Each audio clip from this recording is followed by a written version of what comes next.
ማራኩት አይደለም። አሁን ወደ እንትኑ ግባ፣ ወደ ባይብል ወደ ኤቪደንስ ግባ። ወደ እስልምና ግን ከሄድክ እኔ ለእያንዳንዱ ፈትቼ አጎርሳለሁ። ችግር የለብኝም። ኦኬ ስላሴ እንግዲህ የሰበከ አንድም ነብይ የለም። በዚህ እንስማማና ወደ ሌላ ፖይንት አንቺ ማለት ትችያለሽ እኮ ያመጣው ጥሱ ካፈረስኩብህ በአንድ ቦታ ላይ ያምና የወልድ መንፈስ እንዴ ነገርኩ እኮ ያለ አንተ ይጠቀስክልኝ ማቴዎስ 28:19 ላይ ያለ ጥቅስ ነው። ማቴዎስ 28:19 ላይ ያለው ጥቅስ የራሳችሁ የቤተክርስቲያን ሃይማኖት አባቶች የተናገሩትን ኤቪደንስ አቀረብኩልህ። እሱ እንኳን ይቅር እንበልና ወደ ራሱ ወደ ጥቅሱ እንኳን ብንመለስ ስላሴን የሚያሳይ ምንም ነገር የለም። ለምን የአብ የወልድ መጀመሪያ ይሄን ጨርሳ የለም ተማምነናል። ይሄ አንቺ እኮ ያመጣሽ ማስረጃ ይሁን መጽሐፍ ቅዱስ ከአንድ በላይ ብዙ ማስረጃ አለ ስለሚስጥራት። አንተ እኮ ነህ ያመጣው ጥቅሶች ሲጀመር የጠቀስከው አንተ ነህ። እኔ የጠቀስከው ጥቅስ እየፈሰሰ ነው ማስረጃ። እኛው መጽሐፍ ቅዱስን ከመጽሐፍ ቅዱስ ማለት ለሁሉ መጣቀሻ ይሆናል እንጂ መጽሐፍ ቅዱስን የሚቃረን መጽሐፍ ተቀባይነት የለውም በቤተክርስቲያን መጀመሪያ ደረጃ። ኦኬ እሺ ያንን አትቀበልም እንበል። ምንኛው ማስረጃ መጽሐፍ ቅዱስ ጋር ከተጋጨ እሺ ተመሳሳይ ሙግት ላቅርብልህ። እንግዲህ አንተ ያመጣኸው ስላሴን ለመጥቀስ ማቴዎስ 28:19 ላይ ነው። እኔ ደግሞ እዛ ጋር አይደለም አልኩ። አይደለም ስልህ ምንድነው ሙግቴ? በቃ እርስ ቃል በቃል ሙግት ተመሳሳይ ሙግት ነው አመጣለህ። አንደኛ ጢሞቴዎስ ምዕራፍ 5 ቁጥር 21 ላይ ያለው ጥቅስ ፈስርልኝ አንተ። ምንድነው የሚለው ምን አለ መሰለህ? የመልአክ ስም አለ፣ የወልድ ስም አለ፣ የአብ ስም አለ። እነዚህ የማይገናኝ ነገር አትጥቀሽ። ወይ ቆይ ለስን መጀመሪያ ልጨርስ። እነዚህ ሶስት ስሞች አንተ የጠቀስክልኝ በአብ በወልድ መንፈስ ቅዱስ ስም ስለተባለ የሶስቱ ስም በአንድ ቦታ ስላለ ስላሴን ይጠቅሳል ብለኛል። እኔም ደግሞ አንደኛ ጢሞቴዎስ ምዕራፍ 5 ቁጥር 21 ላይ የሶስቱ ስም ስላለ የመልአክና የአብ ስም እንደዚሁም የወልድ ስም በአንድ ቦታ ላይ ተጠቅሶ ስላለ መልአክ የስላሴ አካል ነው ወይ? ተመሳሳይ ሙግት ነው በነገራችን ላይ ሲምፕል፣ በጣም ኢዚ ይሆን። ስለተጠቀሰ እኮ ስላልተጠቀሰ አይደለም። አብ ወልድ መንፈስ ቅዱስ እኮ አንድ ዓላማው እግዚአብሔር ስለሆነ እኮ ያ መልአክ አንድ እግዚአብሔር ናቸው የሚላለ አንድ እግዚአብሔር ናቸው የሚላለ እዛ በተጠቀስከው ጥቅስ ላይ አብ ወልድ መንፈስ ቅዱስ አንድ እግዚአብሔር ናቸው የሚላለ አውጣና ሳየኝ። መጽሐፍ ቅዱስ እኮ አንድ ጥቅስ ብቻ ያለ ሙሉ መጽሐፉን አብረሽ ነው ማንበብ ያለብሽ። ገባኝ። የትም ማንበብ እዚህ ጋር ሶስትነቱን የስም ሶስትነቱን ለመግለጽ ነው። ሌላ ቦታ ደግሞ እግዚአብሔር አንድ ነው መሆኑን ይናገራል። ያውላ እኔ ተመሳሳይ በዛ ወላይ በነገራችን ላይ ሌላ ቦታ አልገባም። የጥቅሳን ጨርስ ሌላ ቦታ ጥቅስ አሮጥም እኔ ገብቷል። አሁን ማቴዎስ 28:19 ላይ ያለው ጥቅስ የሚናገረው በአብ በወልድ መንፈስ ቅዱስ ስም አለ እንጂ አብ ወልድ መንፈስ ቅዱስ አንድ አምላክ ናቸው ይላል። ስም ነው እኮ የስምማ ሶስት ናቸው። በስም የስም ሶስትነት ይላል ወይስ አይልም? ጥያቄ እኔ ጫማ ቁጥር ስጠይቅህ የወገብ ቁጥር አትንገረኝ። ይላል ወይስ አይልም? ስም እኮ ነው ይላል እኮ በአብ በወልድ መንፈስ ቅዱስ ስም ሲል የስም ነው እዚህ ጋር የሚገልጽ። በስም ደግሞ ሶስት ናቸው፣ አንድ ሊሆን አይችልም። አሁን ጥያቄ መልስ። እንዴት አንድ ሊልሽ ይችላል? ጥያቄ ያንቺን አረፍተ ነገር መጽሐፍ ቅዱስን ማስቀመጥ አለበት እንዴ? የምትፈልግ የሆነ አብ ወልድ መንፈስ ቅዱስ አንድ አምላክ ናቸው ብሎ መጽሐፍ አለበት። ግዴታ ነው ማስቀመጥ አለበት። እኔ ዛሬ ላይ ጥያቄ እንደምፈጥርብኝ እግዚአብሔር አቅም እንዲያቃቂ ካልክ አቂ ነው ካልከኝ አሁን ጥያቄ ኖሮሽ ከመረመርሽ ትደርሽበታለሽ። አሁን ጥያቄ ቀለል አድርገልህ አንተ እዛች ጋር ሶስት ስም ስላለ ነው እና እህቴ ስም አይልም እዛ ላይ ስም የሚለው ስም የስም ሶስትነቱን ነው የሚገልጸው እዛ ላይ። ሌላ ቦታ ስትይ ደግሞ አንድ እግዚአብሔር እንደሆነ ደግሞ ብዙ ማስረጃ ታገኛለሽ። አሁን አንተ ስም የሚለው ላይ ቆይ እኔ ሌላ ጥቅስ ሌላ ሙግት ላምጣልህ። ምን አምጪ ሲበልሽ ይሄንን መጀመሪያ አልፈታም አልከኝ ስም ስለተባለ እነዚህ ሶስቱ አንድ ናቸው እያልክ ነው። አንድ ናቸው የሚል ጥቅስ አላመጣም። አንደኛ ጥቅሱ ውድቅ ነው። ሁለተኛ ነገር ደግሞ እዛ ጢሞቴዎስ ላይ ያለውም አልፈታሁም፣ አልፈሰርኩም። ለምን ሶስት ነገር ስላለ ሶስት ነገር አንድ ቦታ መገኘቱ ስላሴ የሚያመለክት ነገር ከሆነ መልአክ የስላሴ አንዱ አካል ነው ወይ? ሊሆን አይችልም። ስለዚህ ያ ጥቅስም ሊሆን አይችልም። ስላሴ ሊሆን አይችልም። ጨርሰናል። ምክንያቱም ሊሆን አይችልም። የኔ ሊሆን ካልቻለ ለአንቺ ሊሆን አይችልም ነው ያልኩት። ለኔ የኔ ጥቅስ ስላሴ አይሆንም ካልከኝ ያንተም ጥቅስ ስላሴ አይደለም ማለት ነው። ምን በአንቺ ሎጂክ ነው? አረ ሎጂክ አይደለም። እኔ ተመሳሳይ ሙግት እኮ ነው ያቀረብኩልህ። አንተም ያቀረብከው ተመሳሳይ ሙግት የተለያየ ትርጉም ወይም ሐሳብ ያለውን መጽሐፍ ክፍል እያገናኘሽ እንዲህ ማለት እንዲህ ነው እያልሽ እንደ ማቴማቲክስ ካልኩሌሽን አይሆንም እምነት። አረ ቆይ አንተ ማቴዎስ የጠቀስከው ስላሴን ይገልጻል በአንድ ቦታ ላይ አብ ወልድ መንፈስ ቅዱስ አለ ብለህ አይደለ ጠቀስክልኝ? አሁን በአብ በወልድ መንፈስ ቅዱስ ስም እሱም ብቻ እኮ አይደለም፣ ሌላም እኮ ማቴዎስ ወንጌል ምዕራፍ 17ን ማንበብ ትችያለሽ። እግዚአብሔር አብ ከሰማይ ሆኖ የምወደው ልጄ ይህ ነው ያለበት ማቴዎስ ወንጌል ምዕራፍ 3 ክርስቶስ ሲጠመቅ እግዚአብሔር አብ የምወደው ልጄ ነው እሱን ስሙት ብሎ እግዚአብሔር መንፈስ ቅዱስ በእርግብ አምሳል ተገልጦ። ይሄ እኮ መጽሐፍ ቅዱስን ስታነቢ ከኦሪት ዘፍጥረት እስከ ራዕየ ዮሐንስ ያለውን አያይዘሽ ነው ማንበብ ያለብሽ እንጂ እዚች ጋር የሆነች እያልሽ እዛ የተገለጸበትን ሐሳብ መረዳት ሌላ ቦታ የተገለጸበትን ሐሳብ አድርገሽ አንድ አዋህደሽ ካልተረዳሹ በቀር ምንም ቃል ይዘሽ ብትሄጂ ምንም እናዋህደው ነገር የለም። ሲጀመር ከጅምሩ ጥያቄ የሚያስነሳ ነው። የትኛውም ጥቅስ ብታነብ ባይብል ላይ ዝም ብላ አትረዳ፣ ጥያቄ ያስነሳል ሁሉም ማለት ነው። አሁን አንተ በስጋ አይንና በስጋ ሐሳብ ለሚያስበው ምን ነው ፈጣሪ የሰጠኝ እኮ የሰው ጭንቅላት እንጂ የመላክ ጭንቅላት አልሰጠኝም። እንድረዳ አንብቤ እንድረዳ እንጂ እንትን እንድል አይደለም፣ ግራ እንድጋባ አይደለም የፈጠረኝ። እሱማ እኮ መጥቶ አስተማረሽ በአካል መጥቶ እስከማስተማር ከዛም ሐዋርያትን አስተምሩ መጽሐፍ ጽፎ ሰጥቶሻል። ከዛ በንጹህ አእምሮ ሆኖ መመርመር ነው። አምላክ እኔን ለማስተማር መምጣት አይጠበቅበትም። ገብቷል? እኔን ለማስተማር ምንድነው ፍቅር አስገድዶት ግን መጣ እንጂ ኖ ዌይት፣ ፍቅር አይደለም የእብደት ነው። አንደኛ አዳምጠኝ።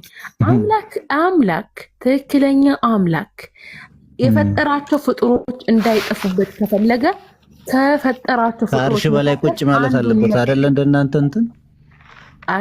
እንትን የአዳም ልጆች የሰሩትን ግንብ ለማየት መውረድ አለበት። እግዚአብሔር የትም ስላለ እንደዛ መውረድ መውጣት ያለበት አምላክ አይደለም ያለ። መውረድ መውጣት የለበትም እግዚአብሔር። ዘፍጥረት አንብብልኝ ቶሎ በል። ዘፍጥረት ምዕራፍ 5 እሱኛ ሜታፎሪክ ነው እንጂ እግዚአብሔር አካል ኖሮት የሆነ ቦታ እንደናንተ ቁጭ የሚል ሜታፎሪክ ነው የሚል አምጣ፣ ትርጉም አምጣ። ሜታፎሪክ ነው ቁጭ የሚል አይደለም እኮ እሱን እኛንና የምናስረዳው። እናንተ እጅና እግር ያለው የሆነ ቦታ ቁጭ ያለ ከፍጥረት ጋር የማይገናኝ ብለን እንደምን አይደለንም እኛ። ቶፒክ ቀይረሃል። ቶፒክ ስለቀየርክ እኔ ወደ ቶፒክ እመጣለሁ። ዘፍጥረት ምዕራፍ 11 ቁጥር 5 ላይ ምን አለ መሰለህ? እግዚአብሔርም የአዳም ልጆችን የሰሩትን ከተማና ግንብ ለማየት ወረደ። ከተማውና ግንቡን ለማየት ነው የወረደው። እዛ ሆኖ ግንቡና ከተማው ማወቅ አይችልም ነበር? ጥያቄ ነው። ገባ? ሜታፎሪክ ምናምን ብለክ እኔ እንትን ልትሸውድ አትሞክር። ኦኬ እያወራህ ያለው አንድ ንጽር ላይ የምትሰራ ሴትን ነው። ገባ? ዝም ብላ በሙዚቃና በምን እዛ ውስጥ ያለች ሴት አይደለም እያወራህ ያለው። መጽሐፈክ እኔ ካንተ በላይ ወይም ካንተ እኩል አንብቤው ሊሆን ይችላል። ገብቷል? አሁን እያወራን ያለ ነው አንደኛ ስለ ስላሴ ነው። ወደዛ መምጣት ራሱ አልፈልግም። ወረደ አልወረደ ስላልክ ነው፣ ጥቅስ ስለቀየርክ ወር ደግሞ ፖይንት ቶፒኩ ስለቀየርክ ነው በአንተ ጫማ እየተጓዝኩ ያለው ማለት ነው። አሁን ወደ ቶፒካችን ተመለስ።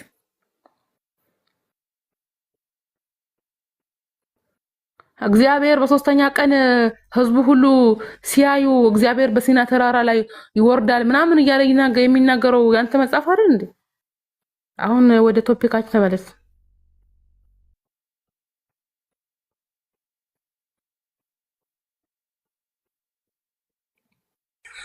እሺ አይ ቲንክ ዋይም ሚውት መሆንህን አላወቅም። ሚውት ሆናል እና ያ ጥያቄ መጠየቅ ካለበት ጥያቄን ጠይቅ። በተረፈ ማውካትና ማጨማለቁ አግባብ አይደለም፣ ያልሆነ የሆነ ቦታ ተኪዶ ማለት ነው። እና ሚውትህን አንሳውና በስነ ስርዓት ከሷ ጋር ቀጠል። ክብር ደግሞ ስጣት፣ በክብር አውራት። ሴት ልጅ ናት። ንገሩት፣ ሚውት እንደሆነ አላወቀም። አይ ቲንክ ወይ ሚውት ነው ወይ ደግሞ ኔትወርክ አልሰራለትም ሊሆንም ይችላል። አይ እየሰማ ነው። ለምን ሚውት አደረገች? አረ ማንም ሚውት አላደረግትም። እና እኛ አምላክ እንደዚህ ቦታ ወስነን እዚህ ቦታ ነው ከዚህ ቦታ ይመጣል እንዲሄዳል እንላለን። እንደ ሰው አረዳድ የተጻፉ የመጽሐፍ ቅዱስ ሜታፎሪክ የሆኑ ቃላት አሉ። ግን እኛ እግዚአብሔርን የምናመልከው ሁሉ ቦታ ሙሉ ነው፣ ሙሉ በኩል ይሄ ነው ብለን ነው። ለማትሳሳት እንደዛ አይደለም ወገናችን። ኢየሱስ ክርስቶስ እንኳን ስትጸልዩ ምን ብላችሁ እኔ እኮ ነኝ ሃይማኖቴን መተርጎም ያለብኝ እንጂ አንቺ አትተረጉምልኝም። እኔ ራሱ ተረጉምልሃለሁ። አንተ አትተረጉም፣ እኔ ራሱ ተረጉማለሁ። እንዴ እኔ መተርጎም እችላለሁ። እኔ ማምነውን ነው ማስረዳት ያለብኝ። አንቺ ነሽ የኔን ሃይማኖት ማስረዳት ያለብሽ። ችግር የለውም እሱ። ይኸውልህ አንተ እያወራህ ያለው ስህተት ነው። ስህተት ስታወራ ደግሞ እኔ ዝም አልልህም። ኢየሱስ ክርስቶስ ሲናገር አንቺ አይደለም እኔ እኮ ማምነውን የምናገረው አምላክ አንቺ እኮ አይደለሽ ምን እምነት የምትመዝኝልኝ። ቆይ እሺ ጭቅጭቁ ተውና አምላክ እዚህ ቦታ ነው ብለን አንልም አልክ። ኢየሱስ ክርስቶስ ግን ስትጸልዩ ምን ብላችሁ ጸልዩ ነው ያለው? በሰማይ የምትኖር አባታችን ሆይ ስምህ ይቀደስ ብለህ እንድትጠርልኝ ነው ያዘዘህ እኮ። እሱ ክብሩን ለመግለጽ ነው እንጂ እግዚአብሔር እኔ ጋር የለም ብያለሁ። እንደዛ ተብሎ ክብሩን ለመግለጽ ነው የሚል ትርጓሜ ያምጣ እዚሁ ላይ። ይሄንን አባታችን በሰማይ የምትኖር ትርጉም ለክብር ነው የሚል አምጣ።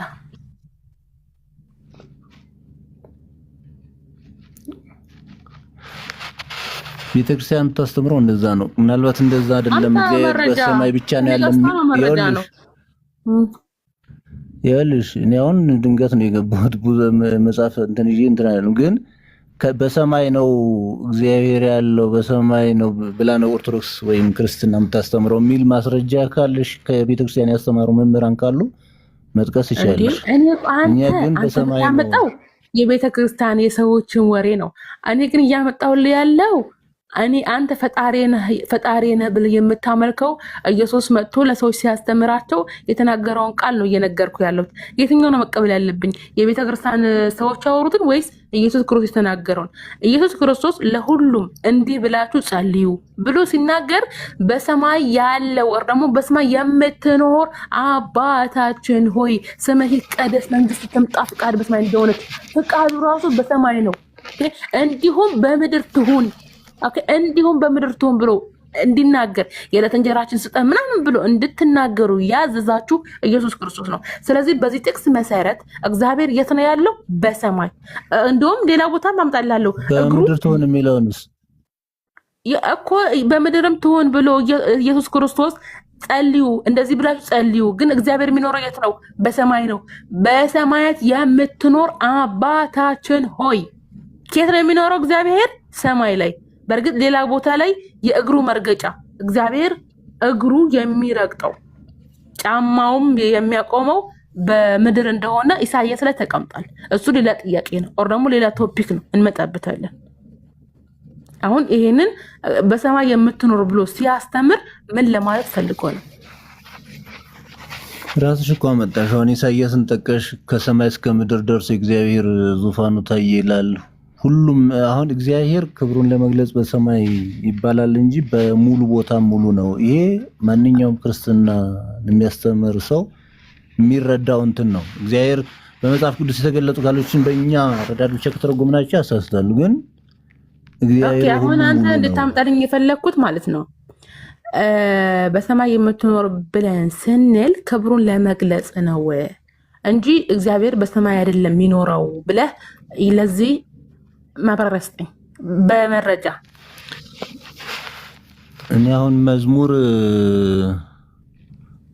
እርግጠኛ አይደለሁም፣ ግን ወደ ጥልቁ ቦርድ አንተ በዛ አለ፣ በሰማይ ክንፍ ኖረኝ በሰማይ በር አንተ በዚህ አለ፣ ከዳር እስከ ዳር ብሄድ አንተ በዚህ አለ፣ አንተ የሌለህበት የለም የሚል መዝሙር እንትን አለ። እሱን ላወጣልሽ ይችላል ከፈለግሽ።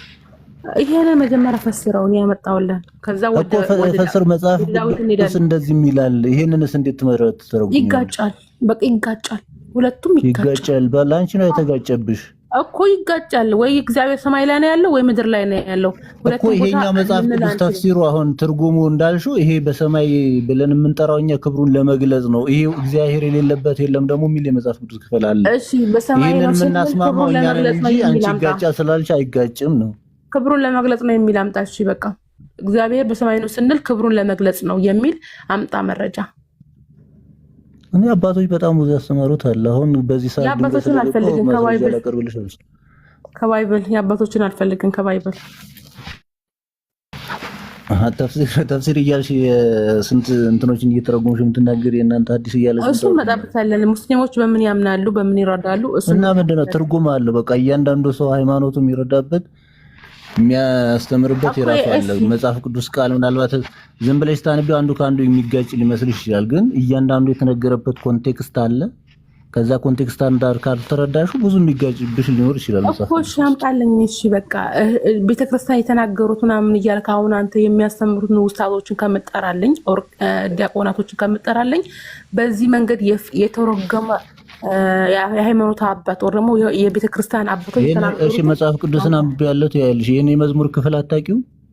እኔ ሁሉንም ወደ ጥልቁ ወደ አንተ በዚህ ያለ ክንፍ ኖሮኝ በሰማይ በር አንተ በዚህ ያለ የሚለውን የመዝሙር ጥቅሱን የፈለከው ጥቅሱ ሰጥሃለሁ። አይ አታውቂውም? አውቀዋለሁ። እና ምን ማለት ነው? ስለማውቀው ነው እኮ ያልተከራከርኩ ዝም ያልኩ። ሁለቱ ሐሳቡ ይጋጫል። ይሄ ሁሉም ቦታ እግዚአብሔር መኖሩን ያስረዳል። የዚህኛው ግን ክርስቶስ የጸሎት ያስተማረን ቦታ አይናችን ወደ ላይ እግዚአብሔር ከፍ ያለ በስልጣንም በኃይልም ስለሆነ እኔ ያልኩት የማቴዎስ ወንጌል ምዕራፍ 6 ላይ ያለው ኢየሱስ ክርስቶስ በሰማይ የምትኖር አባታችን ሆይ ብለን እንድንጸልይ ካዘዘ በሰማይ የሚኖር ስንል ኃይሉን ለመግለጽ ነው ብለህ ስለተናገርከኝ ይህንን ብሎ የተናገረ አንድ ሰው አምጣልኝ ነው ያልኩት። ገባ? እግዚአብሔር እኔ ያው ለጨለማ ድቅድቅ ጨለማ ውስጥ እንደሆነ ራሱ ልሰጥሻለሁ። ብርሃን ውስጥም እንዳለ ነግርሃለሁ። እግዚአብሔር ጨለማ ውስጥ እንደሆነ የእግዚአብሔር ቀን ራሱ ጨለማ እንደሆነ እንዲሁም የእግዚአብሔር ቀን የሚፈልግ ወዮለት፣ የእግዚአብሔር ቀን ለምትፈልጋለች ጨለማ ነው እንጂ ብርሃን አይደለም ብሎ የተናገረበት ለእያንዳንዱ ልሰጥ ይችላለሁ። ግን ሀሳቡ በመጣንበት መንገድ ነው የምንፈስረው ኦር ደግሞ የምንረዳው። ልክ እንዳልከው ኮንቴክስት አለው ባይብል አውድ አለ። ኦኬ አውዱ ስንረዳ ምን ለማለት ተፈልጎ ነው? ምን ለማለት ተፈልጎ ነው? ያን ጨለማ አደረገ ስትይ አሁን በጨለማ ተጋርዷል እያልሽ ነው የምትረጂው አይደል? እሱ እንደመጣንበት እንደ አውዱን ፈታዋለን። ገባ እኮ እንደዛ ነው የሚፈታው። እኔም እያልኩሽ ያለሁት እንደዛ ነው እንጂ ኦኬ አሁን አንተ ምን ፈታው?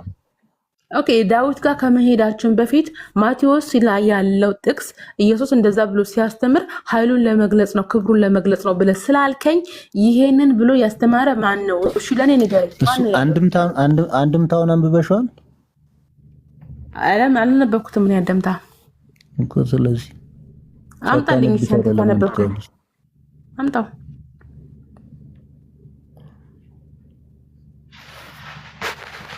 እኮ አንድምታውን አንብቢና ከዛ ጠይቂኝ። ኦኬ እሺ አንድምታ አምጣልኝ አንተ።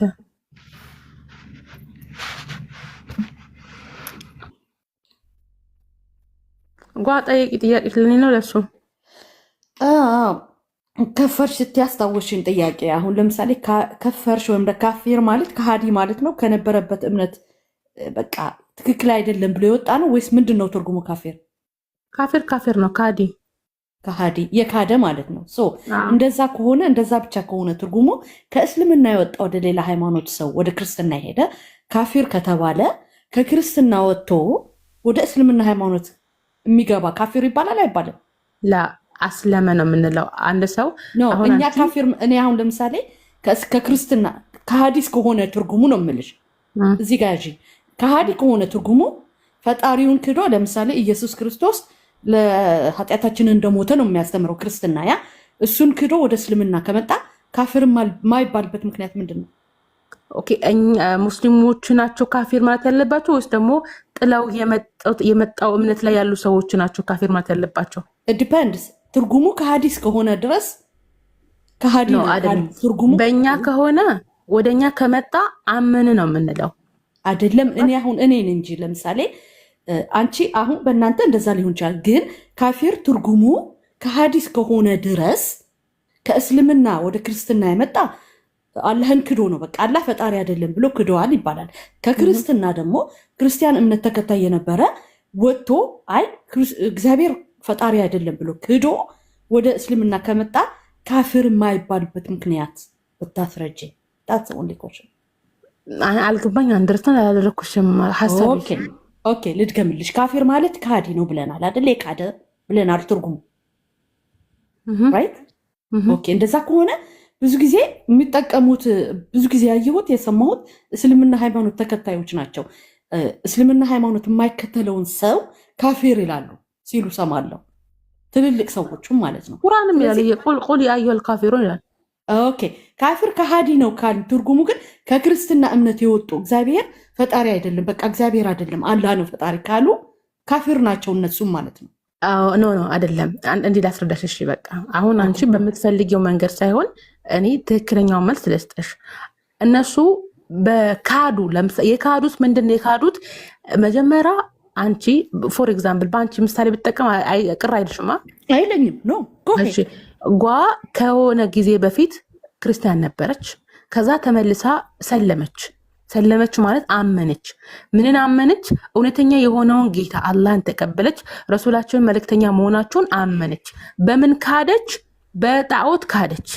ጣዖት እኛ በእስልምና ከአላህ ውጭ ያለ ነገር በአጠቃላይ ጣዖት ነው ብለን ነው የምናምነው። አንቺ ወደ እስልምና ስትመጪ አሽሀዱ ላኢላሃ ኢለላህ ስትይ በአላህ እያመንሽ ነው፣ በሌሎቹ ደግሞ እየካድሽ ነው ማለት ነው።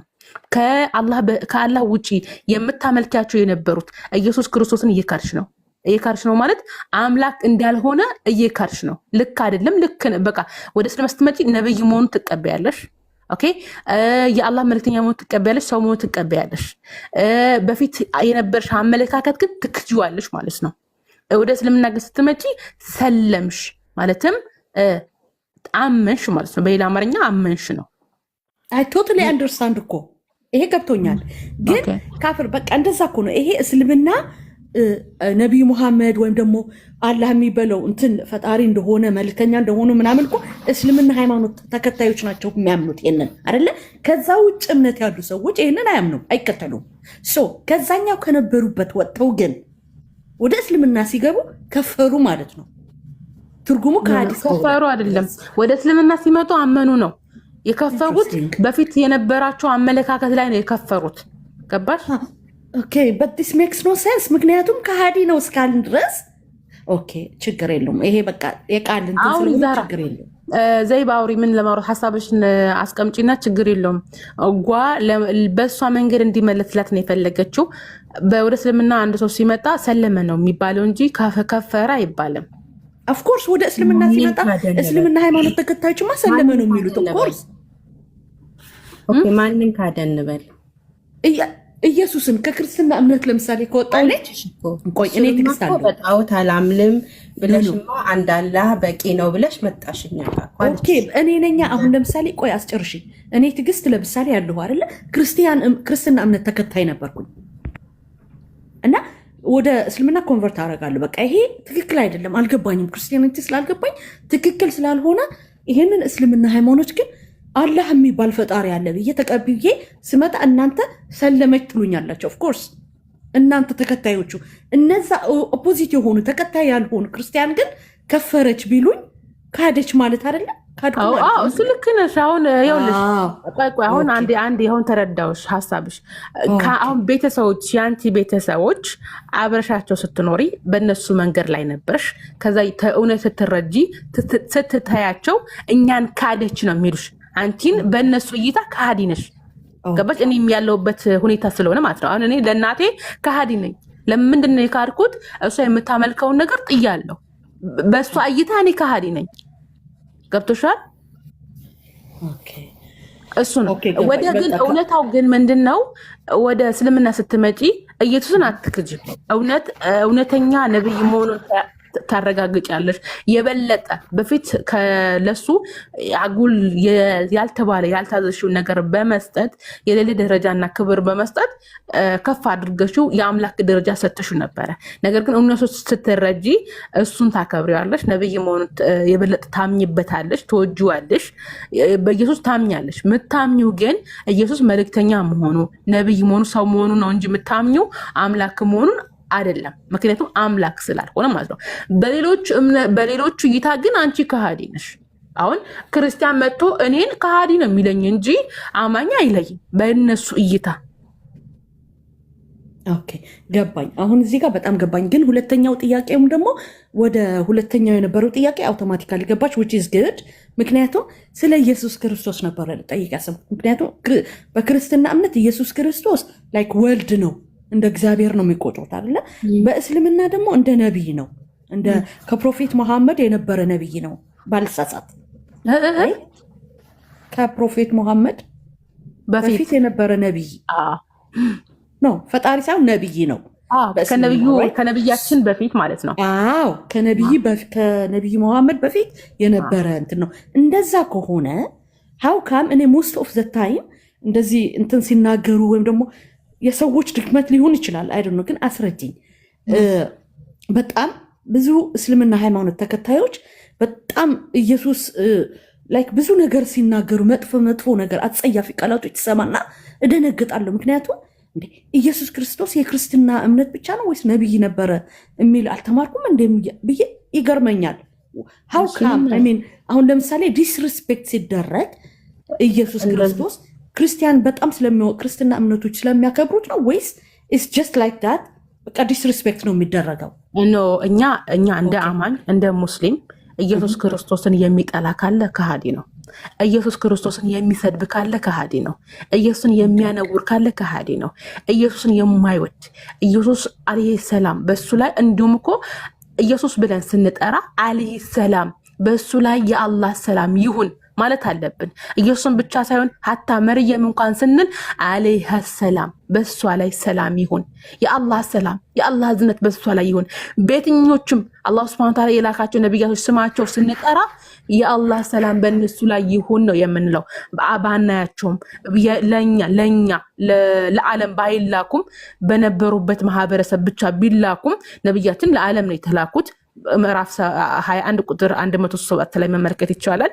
ግን ሌሎቹ ከነቢያችን በፊት የነበሩት ነቢያቶች ስማቸው ስናነሳ ወላሂ ነው የምልሽ ስሙ ወላሂ ዛሬ አላህ ያሳድረኝ ስማቸው ስናነሳ የአላህ ሰላም በእነሱ ላይ ይሁን ማለት አለብን፣ ግዴታችን ነው እንጂ ኢየሱስ የሚያነውር ካለ እውነቱን አሁን እነግርሻለሁ ከሃዲ ነው።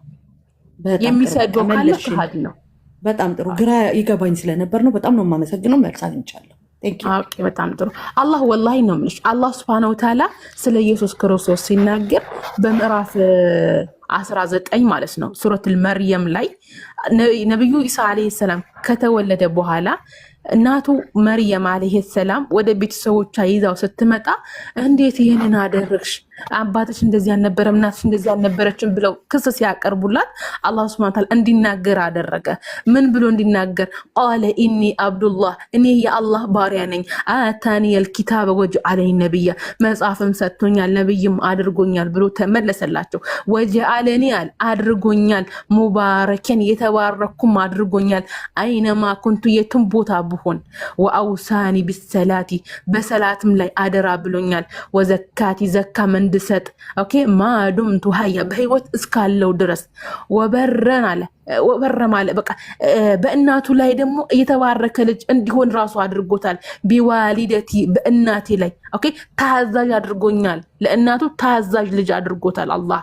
ወለም የጀዐልኒ ጀባረን ሸቂያ ትዕቢተኛና እንቢተኛም አላደረገኝም ብሎ አለ።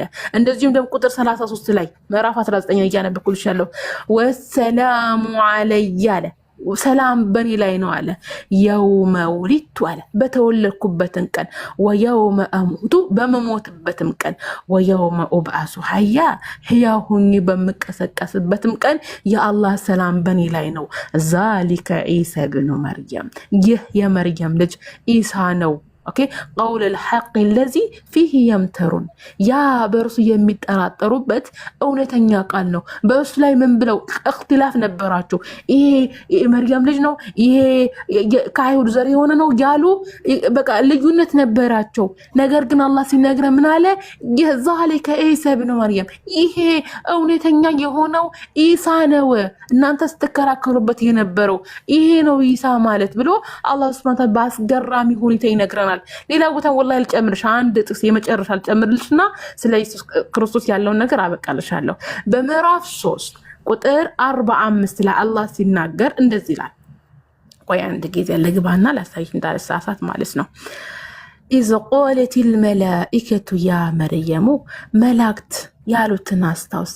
ኦኬ ያ መርየሙ አንቺ መርየም ሆይ ኢነላሃ ዩበሽሩኪ አላህ እኮ ያበስርሻል ቢከሊመቲን ሚንሁ ከእርሱ በሆነ ቃል ከእርሱ በሆነ ንግግር ይሄ ልጅ ደግሞ እስሙሁል መሲሁ ይሄ ማለት የሚወለደው ልጅ ስሙ አልመሲህ ሆነ ዒሳ ብኑ መርየም ኢሳ የመርየም ልጅ የሚባል ወጂሃን ፊ ዱንያ ወልአኺረቲ ወሚነል ሙቀረቢን ያአላህ በዚህ ዓለምና በመጨረሻው ዓለም የተከበረ ከባለሟሎች በሆነ ልጅ ያበስርሻል። ኢየሱስ ክርስቶስ የተከበረው ዱንያ ላይ ብቻ አይደለም፣ በመጨረሻው ዓለም ራሱ ከተከበሩ ከባለሟሎች በሆነ ልጅ ነው አላህ ያበሰራል። ስለዚህ ይሄ ኢሳ አለይሂ ሰላም የአላህ ሰላም በሱ ላይ ይሁንና ኢየሱስን የሚያነውር ሙስሊም ካለ ከሃዲ ነው ወይም ደግሞ እውቀቱ አልደረሰውም። ቴንክ ዩ ቨሪ ማች። ኔክስት ታይም ደግሞ ስለመቤታችን የሚለውን ትነግሪኛለሽ በቁርአን ወይ ደግሞ ስለመቤታችን። ለምን ኔክስት ታይም? አሁን ለምን ትንሽ አልነግርሽም? ሌላውታ ስለሆነ ነው አባታችን የሚለውን ስትረጓሚውን ብለሽ ሰርችን ማለት ትችያለሽ። በሰማይ የምትኖር የሚለውን ከምድራዊ አባት ለመለየት ነው። ምድራዊ አባት ቢሰጠን ምድራዊ ሀብት ምድራዊ ርስት ነው። ሰማይ አባታችን ግን የሚሰጠን ሰማያዊ ሀብት ሰማያዊ ርስት መሆኑን ለማሳየት ነው እንጂ በሰማይ ብቻ እንደሚኖር ለመገደብ አይደለም ነው የሚለውና አንድምታ መጽሐፍ ቅዱስን ስታነቢ አንድምታን አብረሽ ለማየት ሞክሪ እና እንደ ምክር የምሰጥሽ እሱ ነው እንጂ ዝም ብለሽ ነጠላ ቃል እያልሽ አትሂጂና አንድምታ ምን ብለው ያስተምራሉ፣ አንድምታ ምን ይላል የሚለውን ልክ እናንተ ጋር ተፍሲር ብላችሁ እንደምታነቡት መጽሐፍ ቅዱስም ስታነቢ እንደዛ ለማንበብ ሞክሪ። አመሰግናለሁ። ቻው። ደህና ደር። በቃ ደህና ደር። ነገ እንገናኝ ኢንሻአላህ። ዊዲያን አንድ ጥያቄ ነበር። ሊወጣ ነው እሱ እኮ ጨረሰ እኮ ነው። አሁን ከሳ ጨረስኩኝ እኮ ብሎ ነው። እሺ ጨርሽ። እሺ ችግር የለም። ኖ እሱ ሊወጣ እኮ ለሱ መስሎኛል ጥያቄ። ኖ አይደለም፣ ላንቺ ነው። ኦኬ ጠይቀኝ። እሺ ምንድነው? ስለ ቋል መቀሌ ባነሳችሁ ነገር ነውና ስለ ኢሳ ቁርአን እንደዚህ ይላል። እኛ ኢሳን ሰላም በሱ ላይ ወረድ ምን ያህል እንደምንወደውና ምን ያህል እንደምናከብረው ቁርአን ላይ ያለውን ነገር ተናግረሻል። አይሁዶች ውስጥ ስለ ኢሳ ምንድን ነው የሚሉት? ክርስቲያኖች ውስጥ አክብረውታል ወይስ አላከበሩትም? ምንድን ነው እሱ ላይ የጻፉት ነገር? ይሄንንም እስኪ ያሳየን። እንደ አይሁዶች ኢሳ አለይሂ ሰላም የአላህ ሰላም በሱ ላይ ይሁንና በእርግጥ እኔ ለመናገር ቁርአን ላይ ቢኖር ራሱ ያንን ፓርት ስደርስ በጣም ነው የሚሰቀጥጠኝ። ለምን የማውቀው እውነት ስላለ ኢሳ የድቃላ ልጅ ነው ብለው ነው እነሱ የሚያምኑት። ሐሰተኛ ነብይ ነው፣ እናቱ መርየም በዝሙት ነው የወለደችው ብለው ነው የሚያምኑት። እንደ እስልምና ግን ይሄ ነገር ውሸት ነው። ማናቸው እንደዛ ብለው የሚያምኑት? አይሁዶች እንደዛ ብለው ነው የሚያምኑት። ቁርአንም ይናገራል። በእርሱም ስላላስታወስኩት ነው ምዕራፍ አይ ቲንክ ምዕራፍ 4 ነው ምዕራፍ 5 ኦር ምዕራፍ 3 አካባቢ ላይ አለና አይሁዶች ተረገሙ እኮ ናቸው። እውነቱን ያውቃሉ። እውነት ያውቃሉ። ወላሂ በመስረጃ ልክፈትላችሁ ጥቅሱን ቁርአን ላይ ያለውን ሰርች አደርጋለሁ። ችግር የለም። እኔ ሳላነበኩ የሆነ ነገር ካላነበኩ በዛ ነገር ላይ እንትን ከሌለኝ አላወራም። እሺ ኢየሱስ ክርስቶስ አለይሂ ሰላም የሐሰት ነብይ ሐሰተኛ ነብይ ነው፣ ዲቃላ ነው፣ የዝሙት ልጅ ነው ብለው ነው የሚያምኑት። አላህ ያአላህ እኔ በጣም ነው እዚህ ቦታ ስደርስ ወላሂ እንባ ይመጣል። በራሳቸው መጽሐፍ ባይብል ላይ ነው እኮ እሱ እብድ ነው ብለውት የለ እንዴ? በእብድ ነው ሁላ እኮ ብለውታል። ማቴዎስ ዮሐንስ ወንጌል ላይ ያ ዊዲያን አሁን ይኸውልሽ እኔ ጠየኩሽን እዛም እዚህም ሳታረጋግጪ በቃ የአይሁዶቹ መጀመሪያ ጥርግ አድርገሽ አሳየንና ከዛ በኋላ ደግሞ መጽሐፍ ቅዱስ ላይ ያለው ኢየሱስ ክርስቶስን ተጨማሪም ማርያምን እንዴት አድርጎ እንደሚገልጹበትና ለእሷና ለእሱ ያላቸውን ክብር በደንብ አድርገሽ ይጅበት። መርሐባሽ እስከዛ ቋቃጤ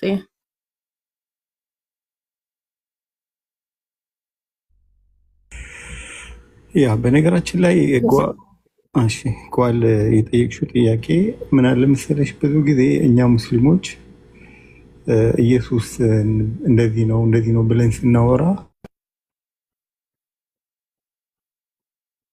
ያ ምን ይመስላችኋል መሰለሽ፣ ሌላ እምነት ላይ ያሉ ሰዎች ጠልተነው ወይም ደግሞ ለሱ መጥፎ አይነት ነገር ኖሮ እየተቸነው ያላገጥንበት ይመስላችኋል። በሚያሳዝን ሁኔታ ግን መጽሐፋቸውን ስለማያውቁት ነው። መጽሐፉ በሙስሊም ሰው ሲነበብ እንደ ስድብ አድርገው ነው የሚቆጥሩት። ገብቶሻል? እንደ ስድብ አድርገው ነው የሚቆጥሩት። እኛ ነቢዩ መሐመድ ሰለላሁ ዐለይሂ ወሰለም እንደዚህ አድርገዋል ብለው ሲጠይቁ ለዛ ነገር አንናደድም፣ መልስ ነው የምንሰጠው።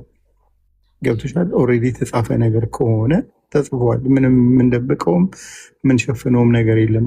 አይሁድም አነበበው፣ ክርስቲያንም አነበበው፣ ጁሽም አነበበው፣ ምንም የሚቀይረው ነገር የለም። እነሱ ላይ ደግሞ ስታይ ለምሳሌ እኔ አንድ ነገር ልንገርሽ። በስምንተኛውም ቀን ይዘውት ሊያስገርዙት ሄዶም አስገረዙት፣ ስምም አወጡለት ብዬ ባነብ ይሄ መጽሐፍ ቅዱስ ቃል ነው።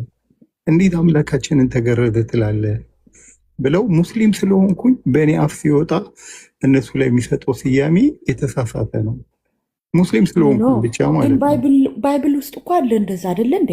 እሱን ነው እኮ የምልሽ። እና እኛ ገብቶኛ እኛ ከኛ አንደበት ሲወጣ እንደ ስድብ ነው የሚቆጥሩት እኮ የምልሽ። ለዚህ ነው ገብቶሻል? አዎ ሰለሞን 700 ሚስቶች ነበሩት፣ 300 ቁባቶች ነበሩት ስንል በቃ ያዙ ይልቀቁኝ ይላሉ። ከኛ አንደበት ሲወጣ እንደ ስድብ ነው የሚቆጥሩት። እኛ ደግሞ ያነበብነው መጽሐፉ የሚለውን ነው። የጨመርነውም ነገር የለም የቀነስነውም ነገር የለም። ኢየሱስ ክርስቶስ ሰላም በሱ ላይ ይውረድና በስምንተኛው ቀን ሊያስገርዙት ወሰዱት ካለ የተጻፈውን ነው የምናነበው። መጽሐፍ ቅዱስ የሚለው አማርኛ ለአማርኛ ተረጂዎች ይገባቸው ዘንድ የተጻፈ ነው የሚለው። ገብቶሻል? እና ለዛ ነው ከኛ አንደበት ሲወጣ ያ ዊሊያን እስክትመጪ ነው እያወራ ያለሁት እንጂ ብዙም ማውራት አልወድም።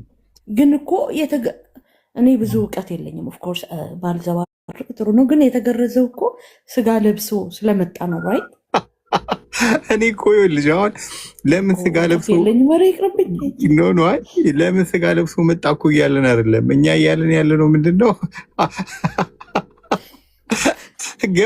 አሁን ያ ስጋ ነው እኮ የተገረዘው። አሁን ይኸውልሽ አንቺ በጠይቅሽው ጥያቄ ሌላ ጥያቄ ይፈጥራል። ስጋ ለብሶ ስለመጣን የተገረዘው ስትይ አምላክ ስጋ ከለበሰ አንቺ አምላክ የለበሰውን ስጋ እንዴት ነው እስቲ የምታየው? ተው እሱና እኔ መገረዙ ራሱ በጣም ጥያቄ አለኝ። ግርዛት ላይ ነው ኢየሱስ ክርስቶስ ላይ ሳይሆን ግርዛት ላይ ጥያቄ አለኝ። ምክንያቱም እሱ አይገባኝም። እኔ እኮ ስለማይገባኝ ነው አይገባኝም። እኔ ግን ጀስት ስህተት ነው እያልኩ ሳይሆን ወይም ደግሞ ትክክል ነው እያልኩ ሳይሆን ስለማይገባኝ ነው። እኔ አላውቅም። እንዲገባሽ ደግሞ ቀላሉ ነገር ምንድን ነው? አንድ ሰው የሚገረዘው ለሁለት ነገር ሲል ነው። ያው እኔ እንደ ወንድ ማለት ነው ተከፍሎልኝ ነው የተገረዝኩት። አልሐምዱሊላህ በነፃ አልተገረዝኩም። እና እንደ ወንድ እኔ የተገረዝኩት ለምንድን ነው? አንደኛ ቆሻሻ ነገር ያው ሽንት በምንሸናበት ሰዓት ላይ እዛ ጋ እንዳይከማች ነው። ሁለተኛ ነገር ደግሞ ምንድን ነው? ሰው ስለሆንኩኝ ገብቻል። ለዘር ፈጣሪ አመቻችቶ ስለፈጠረኝ ነው። ሰው ነኝና ማለት ነው። ገብቶሻል? እና ከኔ በተለየ አይነት መልኩ ኢየሱስ ክርስቶስ መታየት። ኦኬ ኤኒዌይ ስልክ እየተደወለብኝ ነው። ዊሊያን ቀጥይ ካልሽ። እኔ ደግሞ ግርዛት ላይ እንትን ተገረዘ የሚለው የኔ ቆንጆ ሉቃስ ወንጌል ምዕራፍ 2 ቁጥር 21 ላይ መጀመሪያ ኢየሱስ ክርስቶስ ከመወለዱ በፊት በመልአኩ ገብርኤል አማካኝነት በሉቃስ ወንጌል ምዕራፍ 1 ቁጥር ታሪኩ የሚጀምረው ከ26 ነው። ቁጥር 31 ላይ ግን ምን ብሎ ነበረ? መልአኩ ገብርኤል እነሆ ትጸንሻለሽ፣ ወንድ ልጅም ትወልጃለሽ፣ ስሙንም ኢየሱስ ትይዋለሽ ብሏት ነበረ። ገብርኤል ማለት ነው። ከዛ በኋላ ይሄ ሕፃን ልጅ እንግዲህ ፈጣሪ በፈለገው ጊዜና በፈለገው ወቅት እንዲወለድ እንዲጸነስ አደረገ ማለት ነው። ከዛ በኋላ እንደ ማንኛውም እንደ አይሁድ ሕግ በስምንተኛ ቀን ወንድ ልጅ ይገረዛል ማለት ነው። ከዛ ቁጥር 21 ላይ ሉቃስ 2:21 ላይ ምን አለ? እንግዲህ ሊገርዙት 8 ቀን በሞላ ጊዜ በማህፀን ሳይረገዝ በመልአኩ እንደተባለ ስሙ ኢየሱስ ተብሎ ተጠራ ብሎ አስቀምጧል። ይሄ አንድምታ ትርጓሜም አለው። ሃይማኖት አበው ራሱ ያስቀመጡት ትርጉም አለ። ያው ተገርዟል ብለው ነው። እንደ ሙሴ ሕግ ወንድ ስለሚገረዝ ኢየሱስም ተገርዟል ብለው ነው ያስቀመጡት ሁላ ማለት ነውና ይሄንን መንፈስ ያቀረበልሽ ሐሳብ ለምንድን ነው በእኛ አንደበት ስትሰሙት ይሄ ነገር ስድብ ይመስላችኋል ጥቅሱ ግን የተጻፈው መጽሐፋችሁ ላይ ነው ለዛ ነው ስድብ የመሰለሽ ነው ያለሽ እንጂ ሙስሊም ሆኖ አማኝ ሆኖ ኢየሱስን የሚጠላ የለም ግን ስለ ኢየሱስ ስናወራ ባይብልን ተንተርሰን ስለሆነ በዛ ታይም ነው ስድብ እየመሰለሽ ያለው ለማለት ነው አይደለም መንፈስ አይ ገብቶኛል እኮ ባይብል ውስጥ ያለ ነገር ነው እኮ ነው ነገረኝ አይነው ዛት እኮ በደንብ ስድብም አይደለም ምክንያቱም it's in bible ግን እሱን ተይውና የኢየሱስ መገረዝ ሳይሆን እኔ ግርዛቱ ላይ ካመጣሽው አይቀር አንድ ጥያቄ አለኝ አሁን ለምሳሌ ግርዛት እግዚአብሔር ማለት ቆሻሻ እንዳይዝና ለዘርም ምናምን እግዚአብሔር አስተካክሎ አይፈጥራቸውም ነበር ለምሳሌ ረስቶት ነው ወይስ ተሳስቶ ነው እዚህ ጋር እኔ ጭራሽ እጅ ነገር አትገባኝም እውነት ለመናገር በፈጣሪ ስራ ረስታው የሚባል ነገር የለም እና ታዲያ እንዴት ነው እኛ ሰዎች አስተካክሎ እኔ አሁን ለምሳሌ ከራሴ ከተፈጥሮ የሆነ ነገር ትክክል አይደለችም ብዬ ከቆረጥኳት there is something ወይም ስፈጠር ስተት ተፈጥሯል እኔ ላይ ማለት ነው ነው አይደለም ሲጀመር ግርዛት ያዘዘው እኮ ፈጣሪ ራሱ ነው ገብቶሻል እኮ ለምን አይሁድ ላይ ለምን እስልምናና የነዛ አይሁድ ክርስቲያኒቲ የሚጠቀሙ ብቻ ሆነ ለምሳሌ ዩሮፕ ግርዛት አይታወቅም ነው አሁን እነሱ ናቸው ግን በፈጣሪ ህግ ስትሄጂ እነዚህ አውሮፓ ጉር ሰለጠንን አጎላወቀን ብለው በራሳቸው ተነሳስተው እንጂ ተፈጥሮ ኔቸር የሚያዘው ፈጣሪ ግርዛት ነው የሚያዘው ያልተገረዘ እንደውም እኮ ባይብል ላይ ታቂ እንደው አንብበሽ ከሆነ ለተገረዙትና ላልተገረዙት ባይብል ነበራቸው ወንጌል ነበራቸው የተገረዙት የኢየሱስ ክርስቶስ ትምህርት ይከተላሉ ያልተገረዙት ደግሞ ኢየሱስን ይቃወሙ ነበር ማለት ነውና ሁለት ወንጌል ነው ያለው እንደ ጳውሎስ አስተምሮ ማለት ነው ለተገረዙና ላልተገረዙት አሁን የኛ መመሪያችን ኢሮፕ ምናምን ሳይሆን ፈጣሪ ምን ይላል ፈጣሪ ሰው እንዲገረዝ አዟል ወይስ አላዘዘም ያ ነው ጭውያችን መሆን ያለበት እንጂ ስለ ኢሮፕ ስለ ሳይንቲስቶች እኛ ምንም አይመለከተንም እያልኩሽ ያለሁት አሁን ለምሳሌ ምሳሌ ነው ያቀረብኩልሽ እንጂ እኔ አሁን ለምሳሌ ትንሽ በጣም ብዙ ጊዜ ግራ የሚያጋባኝ አልኩሽ እኮ እኔ የሆነ ተፈጥሮ ያያለሁ ፈጥሮኝ እያለ እግዚአብሔር ወይም ደግሞ አላህ ፈጥሮኝ እያለ በሱ እንትን ከዛ የሆነ ነገር ስተት ነው ብዬ ከቆረጥኩ ስተት አይደለም ራሱ እኮ ያዘዘሽ ውዴ ራሱ አሁን መጽሐፍሽ ራሱ ይሄ ነገር ይደግፍሻል ወላሂ ዘፍጥረት ምዕራፍ 17 ቁጥር 12 በመታነብበት ጊዜ ይቅርታ አድርጊልኝና የቱ ጋር ነው በመጽሐፍ በቁርአን ወይንም በመጽሐፍ ቅዱስ ይሄን ነገር የሚያዘው ሁሉ ሰጠኝ ነው ቆይ ማን አና ጠብቅ መጀመሪያ ሴቶች ሲያወሩ ክብር ስጣቸው እና አስፈቀደ አንድ ቁጥር ጽፈ ምናምን አውራ እንደኔ ማለት ነው አንተማ ፔሬዳም እናት ልዳት እናቱን የማይወድና የሌላውን ሰው እናት ይሰድባል ችግር የለም እሺ ብትባል ትሄዳለህ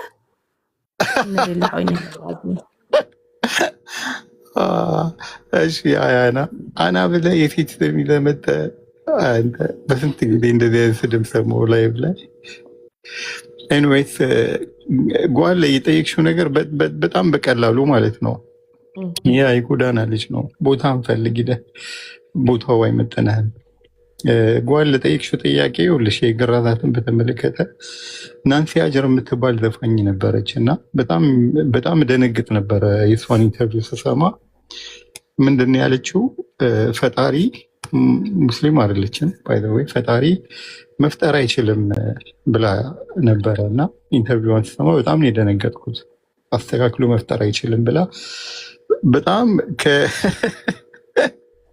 በጣም ተናዶብኛል ማለት ነው በጣም ከ30 በላይ ሰርጀሪ አድርጋለች ሰውነቷን ለማሳመር ምናምን ማለት ነው እና እሷን ላነሳልሽ ፈልጌ አይደለም ምልልሽ ፈልጌ ነው አንቺ አሁን ፈጣሪ ሁሉን ነገር አሟልቶ መፍጠር ነበረበት ካልሽ ለምንድን ነው ጥፍርሽ የምትቆረጪው ፀጉርሽንስ ለምንድን ነው የምታነሺው ለምን ዝም ብለሽ አትተይው ጥፍሬን የምቆረጠው ቆሻሻ ስለሚሰበስብ ቆሻሻ ስለሆነ ነው አየሽ እኮ ለምን ትቆርጪዋለሽ እንዴ ለምን አስተካክሎ አልፈጠረሽም ለምን ጥፍርሽ እንዳይበቀል እዛው ቦታ አድርጎ ለምን አልፈጠረሽም ጥሩ ነጥብ ልክ እንደዛ ነው። እና ፈጣሪን የሆነ ነገር ስትቃው ፈጣሪው ልሽ ክሬተር ነው። ላይክ አሁን ቲቪ ሳምሰንግ ወይም ደግሞ ሶኒ የሰራው ሰውዬ ያንን ሶኒ እንዴት እንደምታጫውቹ ሪሞት የሚባል ነገር ይሰራልሻል። ገብቶሻል? ከዛ በኋላ ምንድነው ማኑዋል ደግሞ ይሰጥሻል ከቲቪው ጋር። ምንም የማያውቁ ሰዎች ቻይና የተሰራን ሶኒ ወይም ደግሞ አሜሪካን ሀገር የተሰራን አንድ ሌላ የቲቪ እንትን በማኑዋሉ እና በሪሞቱ እያነበቡ ነካክተው ይከፍቱትና ያሰሩታል። ገብቶሻል? ፈጣሪ ደግሞ ፈጠረን። ከፈጠረን በኋላ ምን ማድረግ እንዳለብን ያሳውቀናል ማለት ነው። ባወቅነው መሰረት እኛ እየተገበርን እንሄዳለን። ያለበለዚያ ምንድን ነው የምንሆነው? ከብት ነው የምንሆነው። ከብቶች እንዳየሽ የሚቆርጡት ነገር የለም። ዝም ብሎ በቃ ሁሉ ነገራቸው እንዳደገ ነው፣ እንደቆሸሹ ነው፣ እንደተግማሙ ነው። ከብቱ ራሱ ይገረዛል እኮ ማ ከብት ይቀጠቀጥ የለ እንዴ? እኔ አላውቅም፣ ወላሂ አላውቅም። እና ወላሂ ሆነ የተቀጠቀጠ ከብት አይገባ ተብሏል። እሺ ለማንኛውም ይኸውልሽ ጓል እንዳልኩሽ ነው። የምትቃወሚ ከሆነ አንቺ መገረዝ የምትቃወሚ ከሆነ ጥፍርሽንም መቆረጥ የለብሽም። ፀጉርሽን በሚበቅለው ቦታ ላይ በሙሉ ፀጉርሽንም መላጨት የለብሽም። እየተቃወምሽ እነዚህን እያሳደግሽ ስትኖሪ ከተፈጥሮ ውጭ እየሆንሽ ነው የምትመጪው። አላህ ደግሞ በቁርአን ምን ብሎናል? አክርሚያችኋለሁ ብሎናል። መላኢካዎች ሁሉ ተሰብስበው ለአባታችን አደም ከራማ ሲሉ የክብር ስግደት ሰግደውለታል። ያ ማለት ምንድነው? ከራማ ሰጥቶናል አላህ። ስለዚህ ከራማ ሲኖረው አንድ ሰው ሊጸዳ፣ ሊታጠብ፣ ሊገረዝ፣ መጥፎ ጠረን እንዳያመጣ፣ ጥርሱን ሊቦርሽ፣ መጥፎ ቦታ ላይ ያሉ ፀጉሮችን ሊያሳጥር ግዴታው ነው እላለሁ። ዊዲያን ቀጥ ይሄን ለማለት ነው። ምን ለምስርሽ ፈጣሪ በሚሰራው ስራ ለምን ተብሎ አይጠየቅም። ሰዎች በሚሰሩ ስራ ይጠይቃሉ በርግጥ፣ ምክንያቱም የሚጎዳቸውና የሚጠቅማቸው ስለማያውቁ። ፈጣሪ ለምሳሌ የአንቺ አፍንጫ ባለበት ቦታ ላይ ባይሆን ኖሮ ይህንን ባያረግልሽ ኖሮ ግን ደግሞ አላህ ይሄንን ነገር ሰርቶልሽ አንቺ ቦታውን ቀይረሽ ከጀርባ ብታረጊው ይሆናል የተዘበራረቅሽ ነው የምትሆኘው። በምድር ላይ ሁለት አምላክ እንኳን ቢኖሩ ኖሮ አላህ ሱብሃን ሲናገር በስራቸው ሁሉ በተለያዩ ነበር። አንደኛው አምላክ የሆነ ነገር ሲያረግ፣ አንደኛው አምላክ የሆነ ነገር በማድረግ ይለያዩ ነበረ ብሎ አላህ ይናገራል። ይሄ ኪዳን ራሱ እንደ ባይብልሽ ራሱ ብንሄድ ዘፍጥረት ምዕራፍ 17 ቁጥር 10 ላይ ብትመለከቲ በእኔና በአንተ መካከል ከአንተም በኋላ በዘርህ መካከል የምትጠብቁት ቃል ኪዳኔ ይህ ነው፣ ከእናንተ ወንድ ሁሉ ይገረዝ ብሎ ለአብርሃም የተናገረው ቃል እናገኛለን። ይሄ ትእዛዝ ነው። በነገራችን ላይ ይሄ ቆሻሻ ነው። ልክ አንቺ ጠፍርሽ የምትቆረጩ ቆሻሻ እንዳያስቀምጥብሽ ፈርተሽ ቆሻሻን ተጸይፈሽ እንደሆነ ሁሉ ይሄም የሚቆረጠው አካል ቆሻሻ ነው። ገብቶሻል? ያ ካልተገረዘ መውለድ ይችላሉ እንዴ? ወንዶች የሚገረዙት አንድ እንትን አግብተው ለመውለድ ነው፣ አንድ ደግሞ ሽንታቸውን ለመሽናት ነው። ግን ሽንት ባይገረዙም ይሸናሉ። ሆኖም ግን መውለድም ይችላሉ ሳይገረዙ። እኔ አላውቅም። ይችላሉ መውለድ ይቻላል ነው። እንዴት ሆነ? ኦፍኮርስ ይቻላል። አይ መውለድም ይቻላል፣ መሽናትም ይቻላል። ግን ምንድነው ትልቁ ነገር ቅድም እንዳልኩሽ ቆሻሻ ነው የሚሆነው። አካባቢው ላይ በጣም ቆሻሻ ነው የሚሆነው። በቃ ሌላ ነገር ነው ብለክ ነበረ። ወገናችን ኮሜንት አትጻፍ። ከተኛ ሄድና ተኛ፣ ካልተኛ ደግሞ ገባና በእንትን ጠይቅ። ከነከ ነው ተገርዟል አልተገረዘም ጠይቁት መጀመሪያ። ጓል ሌላ ጥያቄ ካለሽ ጠይቄ። ጥሩ ነው እንደዚህ መማማር በጣም ጥሩ ነገር ነው። በጣም ጥሩ መልሳልኛለች። ቴንክ ዩ ቨሪ ማች ጋይስ።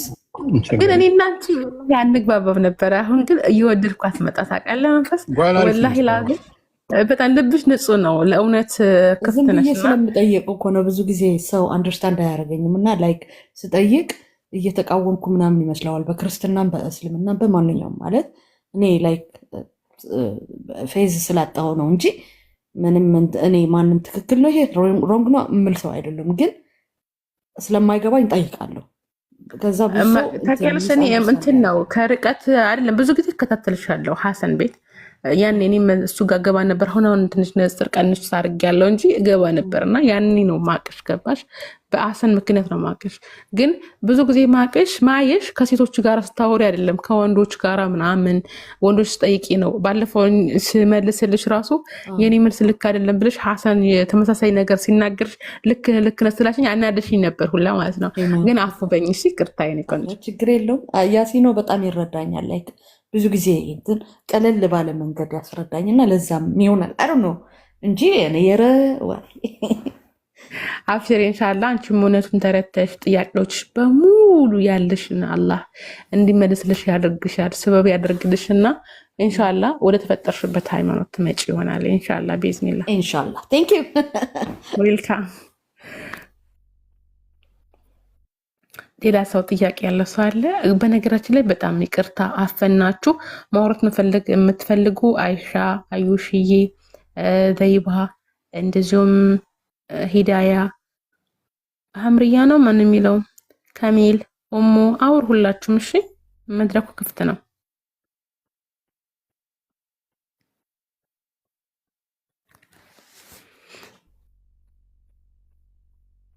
ሁመይራ ኦኬ። ዶማ ነው ከላይ ያለው ከፍል ከላይ ያለው ዶማ ፈትሐ መስሎኛል እኮ ኦኬ። ሁመይራ ወዲያ ግን መጽሐፍ ቅዱስ ላይ ያለው የኢየሱስና የማርያም ቦታ እሱን አልነገርሽንም። ማርያም ክብሯንም ሆነ ምናምን እኮ አልተገለጸም። በቃ አንድ ቦታ ነው፣ አንድ ቦታ ሁለት ቦታ ሶስት ቦታ ብቻ ስለ እናት መሆኗ ምናምን ነው እንጂ የሚያወራው ሌላ ስለ እንደ ቁርአኑ እንደዚህ ፍትፍት አድርጎ አስተምርም እኮ።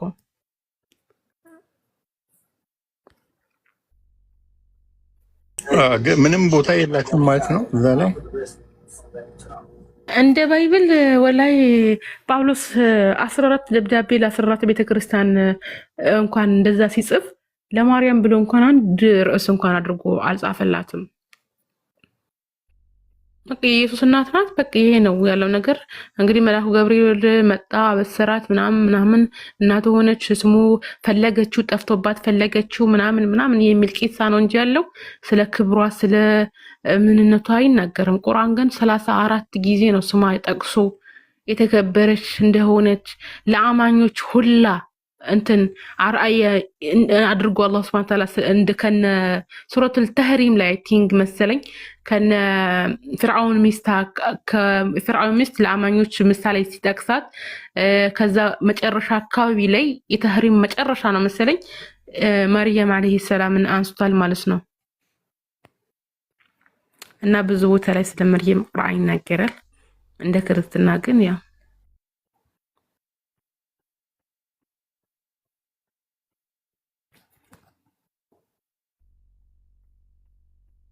አሁን ራሱ ምን አውሪ ዘይባ ሰላሙላህ አለይኩም ወራህመቱላህ። ወአለይኩም ሰላም ወራህመቱላህ ወበረካቱ። እንዴት ናችሁ? የጠፋ ሰው አለሽ ግን? አላለሽ እኔ ቆንጆ እንዴት ነሽ? አላህ ደህና ነኝ። እኛ ሴቶች አጠፋንሽ መሰለኝ እየተቃረንሽኝ ስለሆነ አይዞሽ የኔ ቆንጆ። ወደዛ ርዕስ መመለስ አልፈለኩም እንጂ አይ አሁንማ እኛ ራሱ ባንቺ ምክር اتفقنا ترى እና ደህና ነሽ? አለልሽ አረተ ኪታብን ጀምር ተይኔ ሰንፍ ያለሁ በአላህ አንቺ ነሽ እንጂ አልጀመርሽ እኮ ክታብ እኛ እየቀራን ነው እያስቀራን ነው። እኔማ ረመዳን ላይ አቋርጬ በቃ ረግፍ አድርጌ ተውኩ። አሁን ማብታይ ሰንፍ ያለሁ በጣም ከቲክቶክ ትንሽ ራቅ በይና ቲክቶክ ማለት ዛሬ የመጣሁበት ፍቼ ነበር ሰሞኑን የምትደበርበት ቦታ ስታጪ ወደ ቁርአን ነው ወደ ኪታብ ትመለሻለሽ። ግን እንዳጠቃቀመሽ ነው በነገራችን ላይ ወይ አራንዶኔ ኢንሻአላህ ሙስታን አላህ ቀልብ ይስጠኝ ኢንሻአላህ። እኔ ግን የቅድም ጥያቄ አልገባኝምና ይሄ ጥያቄ ግን ለክርስቲያኖች አልነበረም መሆን የነበረበት? ልጅቷ የጠየቀችው ጥያቄ እንዴ ሳይገባሽ ነው እንደ አንድ ቁጥር የጻፍሽ ልናገር እያልሽ ነበርኩ እንዴ? እሷ እኮ እየጠየቀች ያለችው አንድ ሰው ከክርስትና ከወጣ ካፊር መባል አለበት እያለች እኮ ነው። እሷ እኮ ያለችው ታዲያ ከክርስትና ሰው ከወጣ በዛ በሰዎቹ እይታ ነው እኮ ያለች። በሰዎቹ እይታ ታዲያ ጥያቄ እኛን ይመለከታል? ጀስት እሷ እንትን ለማለት ነው። እሺ ይሁን ብለን አልፈናል። ለማውራት እና ለመግባባት ያህል ነው። ጥያቄ ፈጥሮባት ነው። ይሁንሽ ይሁን ብለናል። መንፈስን ሰሞኑን በስጋ እየተገለጠ ነው። ምን ታያለሽ? እናም በለዋለን። ምን ችግር አለ? ፎቶ መነሳት አረም ነው። ስጋ ይበላ ያለ እንዴ? የኢየሱስ ስጋ እኮ ይበላ ነበረ እንደ ባይብል እና ምን ችግር አለ? ስጋ የተገለጠ ሁሉ ይበላል እንዴ? ደሙም ይጠጣል። ይፍየል ነው ግን ኡስታዝ ወይን በወይን ዳቦ የምድረገ ስጋ የኢየሱስ ክርስቶስ ስጋ እሁድ ክርስቲያኖች እንደሚበሉት ታውቃላችሁ። በማንኪያ ነው ደግሞ ይጣፍጣል እኮ ወላሂ። አንቺ እውነት እንዳይመስላቸው ነው ወላሂ ምሬ ነው። በልቼ ስለማቅ እኮ ነው የምናገርሽ። ይጣፍጣል ግን የኢየሱስ አለይሂ ሰላም ስጋ እኮ አይደለም። ኧረ እኔ ወላሂ በማንኪያ ዳቦ በወይን ነው አሉ። ኧረ እንትና ዳቦ የለውም ብቻ በማንኪያ የሆነ የምታኘክ ነገር ነው ይሰጡሻል። ትጎርሻለሽ። ደግሞ እኮ ተሰልፈሽ ነው በተራ ነው ገባሽ? ቤተክርስቲያን ብዙ ሰው ካለ የሚቆርብ ሰው ብዙ ሰው ካለ ትሰልፊያለሽ ማለት ነው። ከዛ በተራሽ ዲያቆኑ ያጎርስሻል። ሐላ ላቋት ለበለ ብችል ወላሂ ሁሉ ነገር ባስወጣው ይሄ አንድ ሰው መኪ ባለፈው ምን አይመስልሽ? ኢትዮጵያ ላይ ይሁን እንደዛ ላይ ያየሁት አላሁ አለም ረስቻለሁ። ፊታቸውም ማለት ነው በአንድ እጃቸው ካሜራ ይዘው በአንድ እጃቸው የሆነ ውሃ ማለት ነው እንደዚህ እያደረገ ይረጭላቸዋል። ከዛ እነሱ ፊታቸውን አይናቸው ጨፍነው እንደዚህ ይጠርጋሉ። ከዛ እንደዚህ ነው ማለት ነው ይራሻበጭላቸው። ጸበል ነው እንትን ነው። ውሃው ላይ መጀመሪያ ውሃ ይቀዳል። ውሃው ሲቀዳ ሙሉ መሆን አለበት። ከዛ ይጸለይበታል ላዩ ላይ ማለት ነው። በውሃ ላይ ይጸለይበታል። ልክ ውሃ ይዘሽ ዘምዘም ውሃ ይዘሽ ሩቃ እንደምታረጊው ማለት ነው። ከዛ ይጸልዩበትና ብዙ ነገር ብለው ይጸልዩበታል ምናምን። ከዛ መተው ይመቱሻል በውሃ ማለት ነው። በስመ አብ ወወልድ ወመንፈስ ቅዱስ ናውጣ ግጥም ነው የሚያደርጉሽ ምናምን። አይንሽ ትጨፍኛለሽ። ለምን አይንሽ የምትጨፍኘው? አይንሽ ውስጥ ውሃው እንዳይገባ ነው ገባሽ? ቤት ሁላ ነው የሚረጨው። በነገራችን ላይ አንድ ሴት ልጅ ከወለደች ቤቱ እንትን ነው ነጃሳ ነው ገባሽ? እንትን ይረጫል። በቃ ልጇ ክርስትና ያስነሳች ቀን ቤቱ ቄስ መጥቶ ምናምን ይረጨዋል ማለት ነው። ወያኪ ሀቢበቲ ፊ አማኒላ። ያሳዝናል ወላሂ ሱብሃንአላህ። ብቻ ቆይ ዘይባ የት ነው ተገለጥክ የምትይኝ? አይ ማስረጃው አልፈዋል። እንግዲህ አንተ ወደኋላ ቀርተሃል። ኖ የምር ማወቅ አለብኝ። ኬት ነው ወዴት ነው እንዴ? እሱማ ይኸው የይን አይደል? እንዳሁን ነው እንዴ? አይማ አይደል? ይሄማ መቼም አይታይም። ነገሬን አይተሽ ተገለጽክ ያለሽ ያው ዞረ አካልህ ነው እንግዲህ አካል አቃል። ያው ግን ትንሽ ነው የቀረን እንግዲህ ያንን ስቲከር ማንሳት ነው። እንትን አለ እኮ አፕሊኬሽን አለ አሉ። ይሄ የሚያስነሳ ኤአይ አለ። ለምን አልጠቀማችሁ? ተጠቀሙበት። እስቲ ጎግል ላይ እንፈትሻለን። አንቺ ጥሩ ሀሳብ ነው። በራስ ጊዜ ተበላ። እኔ ምንም አላልኩም ነበር። የተቆረጠ አንገት አድርጎ ነው የሚያመጣላችሁ። እሱን ብትሞክሩት ይነሪለ ወይ ጉድ።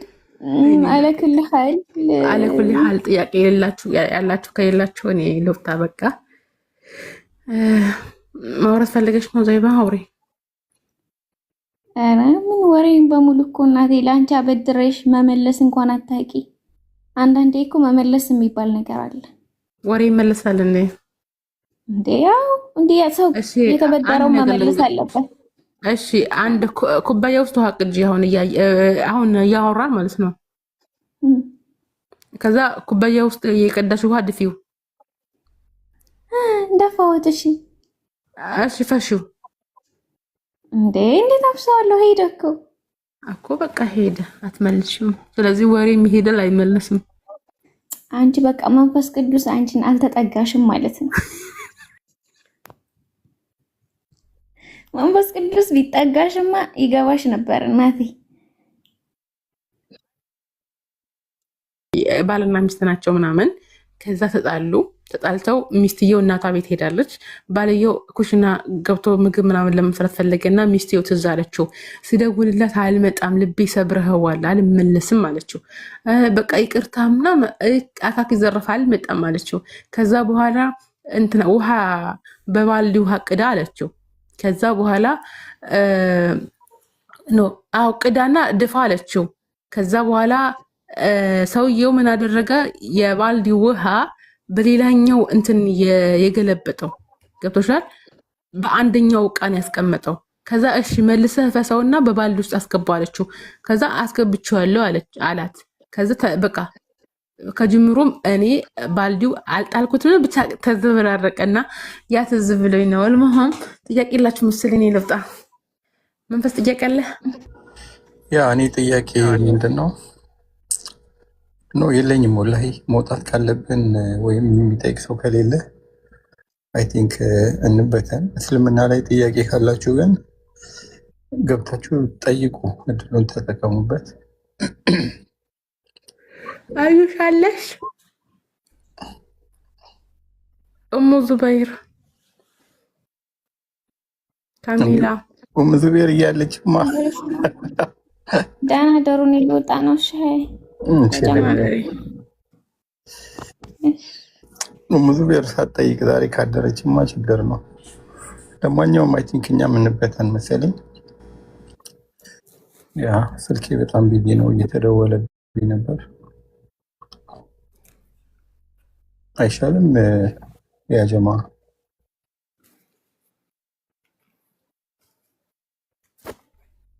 እኔ ልውጣ። በቃ ደህና ደር። አንተ ከፈለክ መቆየት ትችላለህ።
ሰላም ጤና ይስጥልኝ።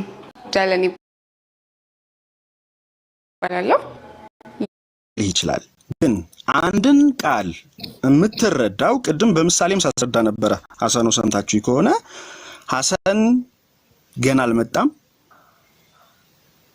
እና ሐሰን ለገና በዓል ይመጣል የሚሉትን ቃላቶች ተጠቅሜ ነበረ። አንዱ ቃል ሐሳቡን የምትረዳው በምንድነው? ቃሉ የወከለውን ሐሳብ ነው የምትረዳው። ቃሉ የወከለውን ሐሳብ። ስለዚህ እዚህ ጋር አምላክ አላህ በተከበረ ቃሉ ምንድነው ያለው? እርሱ ያ ፀሐይን መብራት ጨረቃንም አብሬ ያደረገ ነው ብሎ ሲናገር ፀሐይ ኖርማሊ መብራት ብሎ ሲገልጻት ምክንያቱም ከምንም የምትወስደው ነገር ስለሌለ ጨረቃን ግን አብሪ ነው ያደረጋት አብሪ ብሎ ገልጿታል ይሄ ምንድነው ስንል ከሳይንሱ አንፃር በነገራችን ላይ ይሄንን እንትን በዚህ በሳይንሳዊ እንትን ላይ ዕውቀቱ ያላቸው ወይም ደግሞ ሳይንቲስቶቹ የቁርአን አስገራሚ ተአምር በሚል እንትን ላይ ካስቀመጡት ውስጥ ሳይንሳዊ እንትን አንዱ ቁርአን አንቀጽ ነው በዛ ዘርፍ ላይ ዕውቀት ያላቸው ሰዎች ማለት ነው ግን አሁን መጀመሪያ ከተባለው ጋር ሰምታችሁ ከሆነ ስለ አላህ ኑር ተብሏልና ሃው የሚል ነገርም ተነስቶ ስለነበረ ነው ያን ምሳሌ የመጣው ስለዚህ ቃል እየፈለግን ከሄድን አስቸጋሪ ነው እንደሱ አይደለም ሐሳቡን ነው የምትረዳውና አምላክ አላህ እዚህ ጋር በግልጽ ያስቀምጠልን ይሄንን ነው ሁለቱም አሁን እሱ ወንድሜ ልበለው ወገኔ አር ነው አር እንዳለው ጠላት ይበለው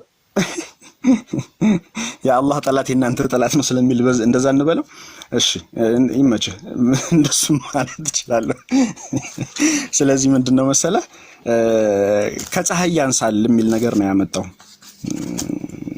ያው አልሸሹም ዘወራሉ እንጂ ነው ዋናው ነገር ምንድነው ፀሐይና ጨረቃ ምንድናቸው እዚህ እኩል የሆነ ብርሃን እንዳላቸው የሚገልጽ ሳይሆን በተቃራኒው ፀሐይን ከፍ አድርጎ ጨረቃን ዝቅ ባለ መንገድ የገለጸበት ነው ይሄን ለማለት ነው አፎን አር በነገራችን ላይ እየቀለድኩ ነው እሺ ያን ቃል የተጠቀምኩት እንጂ ጠላቴ ነህ ምናምን ነው አረ ወላሂ ገባኝ አም ኪዲንግ እሺ ብሮ ታንክ ዩ እሺ ከሪሞ ታውራለህ የምትነግረው ነገር አለ ኦኬ አሰላ እንዴ ቆይ እሱ ኻቲማ ሰጥቷን ያስተ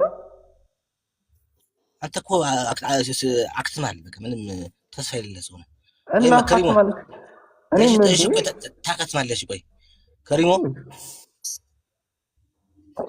አይ በቃ ማለት መፈራጀር ይችላል በቃ ሰው ባባራው ነገር እናመሰግናለን የበዚህ እንደዚህ እሺ ለመግባር አውርተን በስሩት ለመግባር ምን ያያንተ ነገር ያንተ ሐሰን ቆይማ ይበቃል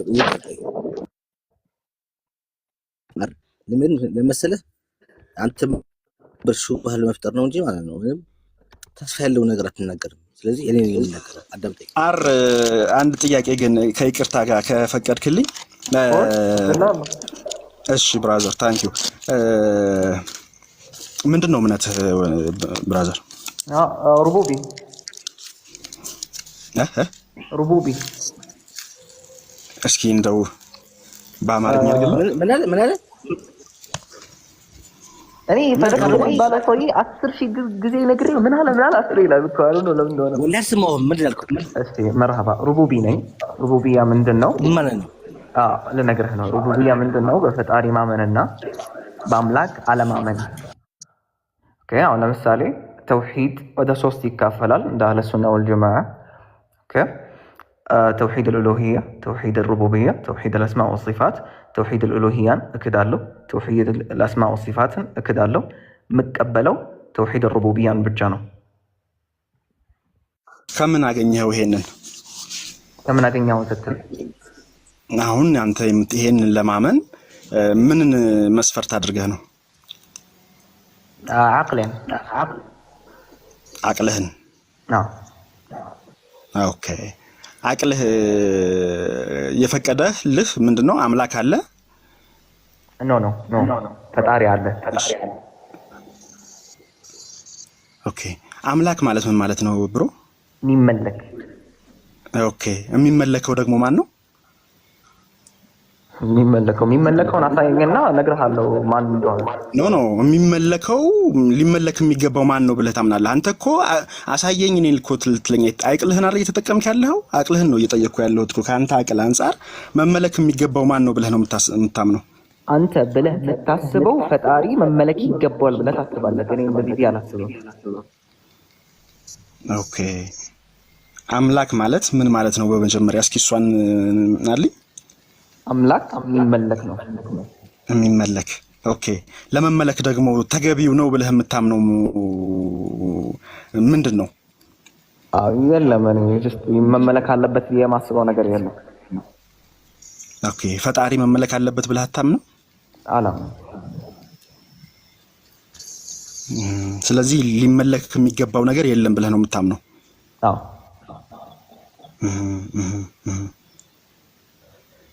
ለምን ተፈጠርክ? ይቅርታ ቆይ አንዴ ይቅርታ። እሺ አብዱረዛቅ እሺ አንዴ ሀሳቤን ሰረከኝ ታውቃለህ። اللهم صل وسلم። ኦኬ ለምንድን ነው የተፈጠርከው? የሆነ ሀደፍ አለው አላህ፣ ግን እኔ አላውቅም ይሄንን ሀደፍ መኖሩን በምን አወቅ? ምክንያቱም ያለ ሀደፍ የተፈጠረ ነገር አበፊያ ነው። አበፊያ ደግሞ ሲፈት ነቅስ ነው። ሲፈት ነቅስ ደግሞ ለፈጣሪ አይሰጥም። ምክንያቱም ፈጣሪ ዋጅብ ውጁድ ነው። ዋጅብ ውጁድ ደግሞ ሙሉ መሆን አለበት።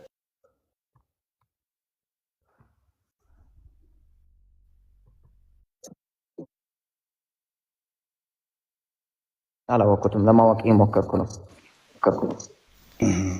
እሱን የምታውቀው በአቅልህ ነው ወይስ ምንድን ነው?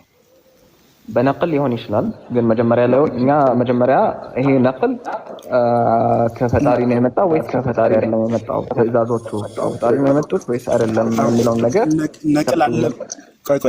ነቅል አለ ብለህ ታምናለህ እንዴ አንተ? በመጀመሪያ ነቅል አለ ብዬ አላምንም። እንዴ ታዲያ ማቀው በነቅል ነው፣ ግን ነቅል አለ ብዬ አላምንም ምን ማለት ነው? አዎ ምክንያቱም አሁን ለምሳሌ የፈጣሪ ስም እኛ ልንሰጠው እንችላለን። ክርስቲያኖች እግዚአብሔር እንዳሉት እሱ አይደለም። ኤግዛምፕል ነው። አእምሮህን ተጠቅመህ አቅልህን ተጠቅመህ በምንም ተአምር ስሙን ልታውቅ አትችልም። ተነግሮህ እንጂ በነቅል ተነግሮህ እንጂ። ተረዳከኝ አይደለ? ግን በሱ ማመን እንዳለ መኖሩ ማመን ይሄ ነቅል የሚያስፈልገው ነገር አይደለም፣ በአቅልህ የምትደርስበት ነገር ነው። ተረዳከኝ አይደለ? ሶ ቤዚክሊ ነቅል ካለ ይሄ ነቅል ከፈጣሪ ከሆነ እቀበለዋለሁ። ግን አሁን ነቅል የለም ብዬ ነው ማምነው።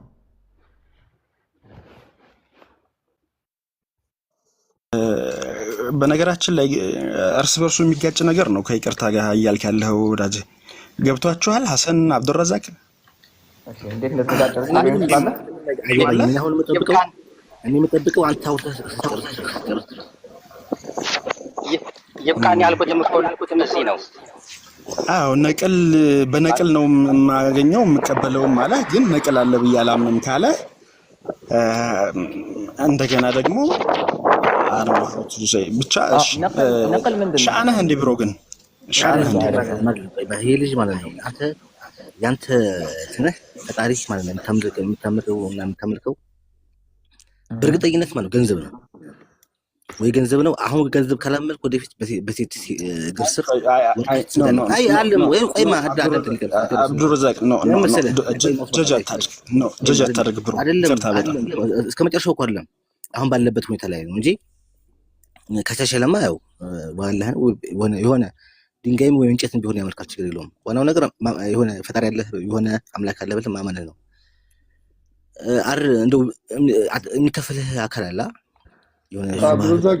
አንዳንድ ነገር እሱ ያገባው ነገር አለ።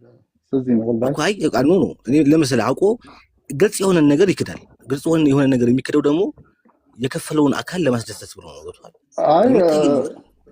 እውነቱን ግልጥ አድርግለት እያሳየኸው የሚሸሸው ነገር አለ። ይሄም ደግሞ መሸሽ ደግሞ የሚመጣው ደግሞ አንደኛ የላከውን አካል ለማስደሰት ነው። አንድ ሰው ደግሞ የሚላከው መቼም እንትን ትልቅ ሰው የሚያስብ በራሱ አእምሮ የሚጓዝ ሰው ለከፈለው አካል ለማስደሰት ነው። ገብቷል? የሚክደውና አሁን እኔ የተሻለ ከፍላለሁ። ስንት ነው የከፈሉ? ሙአለፈቱ ቁሉብሁም ነው ብራዘር። ከይቅርታ ጋር ግን ማለት ነው ቅድም ኢብኑ አባስ ያልከውን ከየት ላይ እንዳገኘው እንትኗን ብትሰጠን ደስ ይለኛል። እሺ መርሐባ። እሺ እሷን ወይ ከታች ጋር ኮፒ ፔስት አድርገውና እንትን እንድንለው ማለት ነው። አሁን ነው ገና ካሁን በኋላ ልፈልገው ነው ተረዳከኝ። አረ ችግር የለውም ነገም ይደርሳል ችግር የለውም። ብታገኘው ማን አግኝቶላት ወጥቶ ነገር አይ ኡስማን ወላሂ ስለማታውቁት ነው ልጅየው ማለት ነው። አተመለስ እውነቱን ይኸው አንተ ምንም ወይ አብዲ ሀቢቢ በቃ እስካሁን አውርተናል።